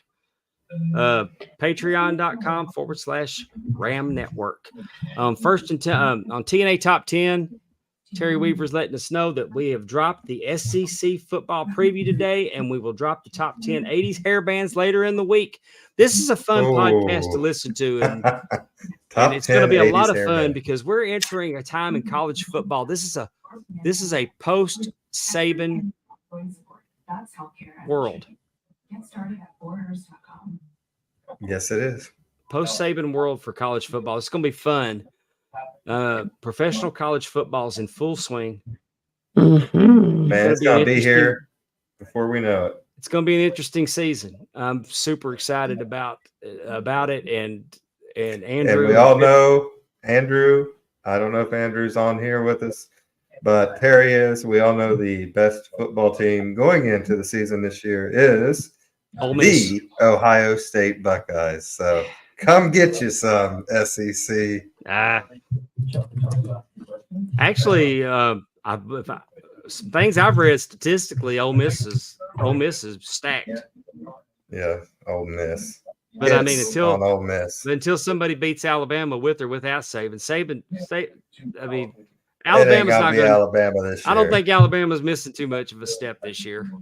Allison Faye said nothing from Ohio is the best, and that is incorrect because this week it was announced that Skyline Chili got voted the best regional fast food restaurant in the United States of America. Well, I don't know. Allison, Ohio has something that is the best. I read it was Del Taco and knocked Chick-fil-A to number 3. No, that is just regular fast food restaurants. I'm talking about regional fast food. All right, we got the Ram Network wrapped up. Yep, I think so. I'm excited for the top 10 hair bands. Me too. I do love Del Taco, Allison. Del Taco does rule. It's underappreciated. I had it recently, and I was shocked in the little town that we were in. The town that we were in Mississippi. Mm-hmm. when we drove up there, and when I saw I saw Del Taco in that town, I did a double take, and we pulled through, and it was very good, very good. I don't Next think week, next week, join us. We'll be back on Tuesday night on a regular time. Matt Classic is going to join us from AIWF. What is AIWF, you ask? AIWF is a territory. It's the sanctioning body of a territory that's been around for over 32 years. Cool. And we're going to learn all about it. They have a world champion that travels their territory. They have a world lightweight champion that just defended the title in England. He's a true world champion. Barrett Brown, former guest of ours. Yes, yes. I'm super excited to have Matt Classic on to talk about this alliance and hear about all the great things they have going on. And I mean, this isn't just one or two territories. This is a big deal. And they've had some big time players come through their territories. So it's going to be a lot of fun. All right. Sounds good. We want to say happy birthday, Amy. Yay! Thank you. Thank you. It has been a fabulous day. I want to say the Carter Anderson one more time to take us off the air. Yeah. Because there's a lot of people that wasn't here when we did it. That's funny. Amy, how's it going, bitch? I heard you were the first lady of the Arn Anderson fan club. Bitch, that means a lot. That's why I wanted to wish you a happy birthday. Hey, I'm here too, you son of a bitch. Ain't nobody forgot about your old ass Tully. And Dr. Tom Pritchard is here. I got a fever. And the only prescription is more cowbell. Dude, why are you like this? What are you old ass bitches doing over here? I was under the assumption that this would be our video. And who the fuck told you that, you dumb TikToker? Yeah, that's right, we were the best to ever do this shit. Arn, with all due disrespect, you can't see me. That's right, bitch, it's our time now. Miz, you realize you wouldn't be shit if it wasn't for real world road rules challenges. I am aware of that, yes. Look guys, why don't we just do the video together? Well, I guess that's okay, as long as you can admit that old school is better than new school. I will admit that you believe that. Thank you, John Cena. Hey Undertaker, are you in? Hey Undertaker, we're still on to see Katy Perry next week.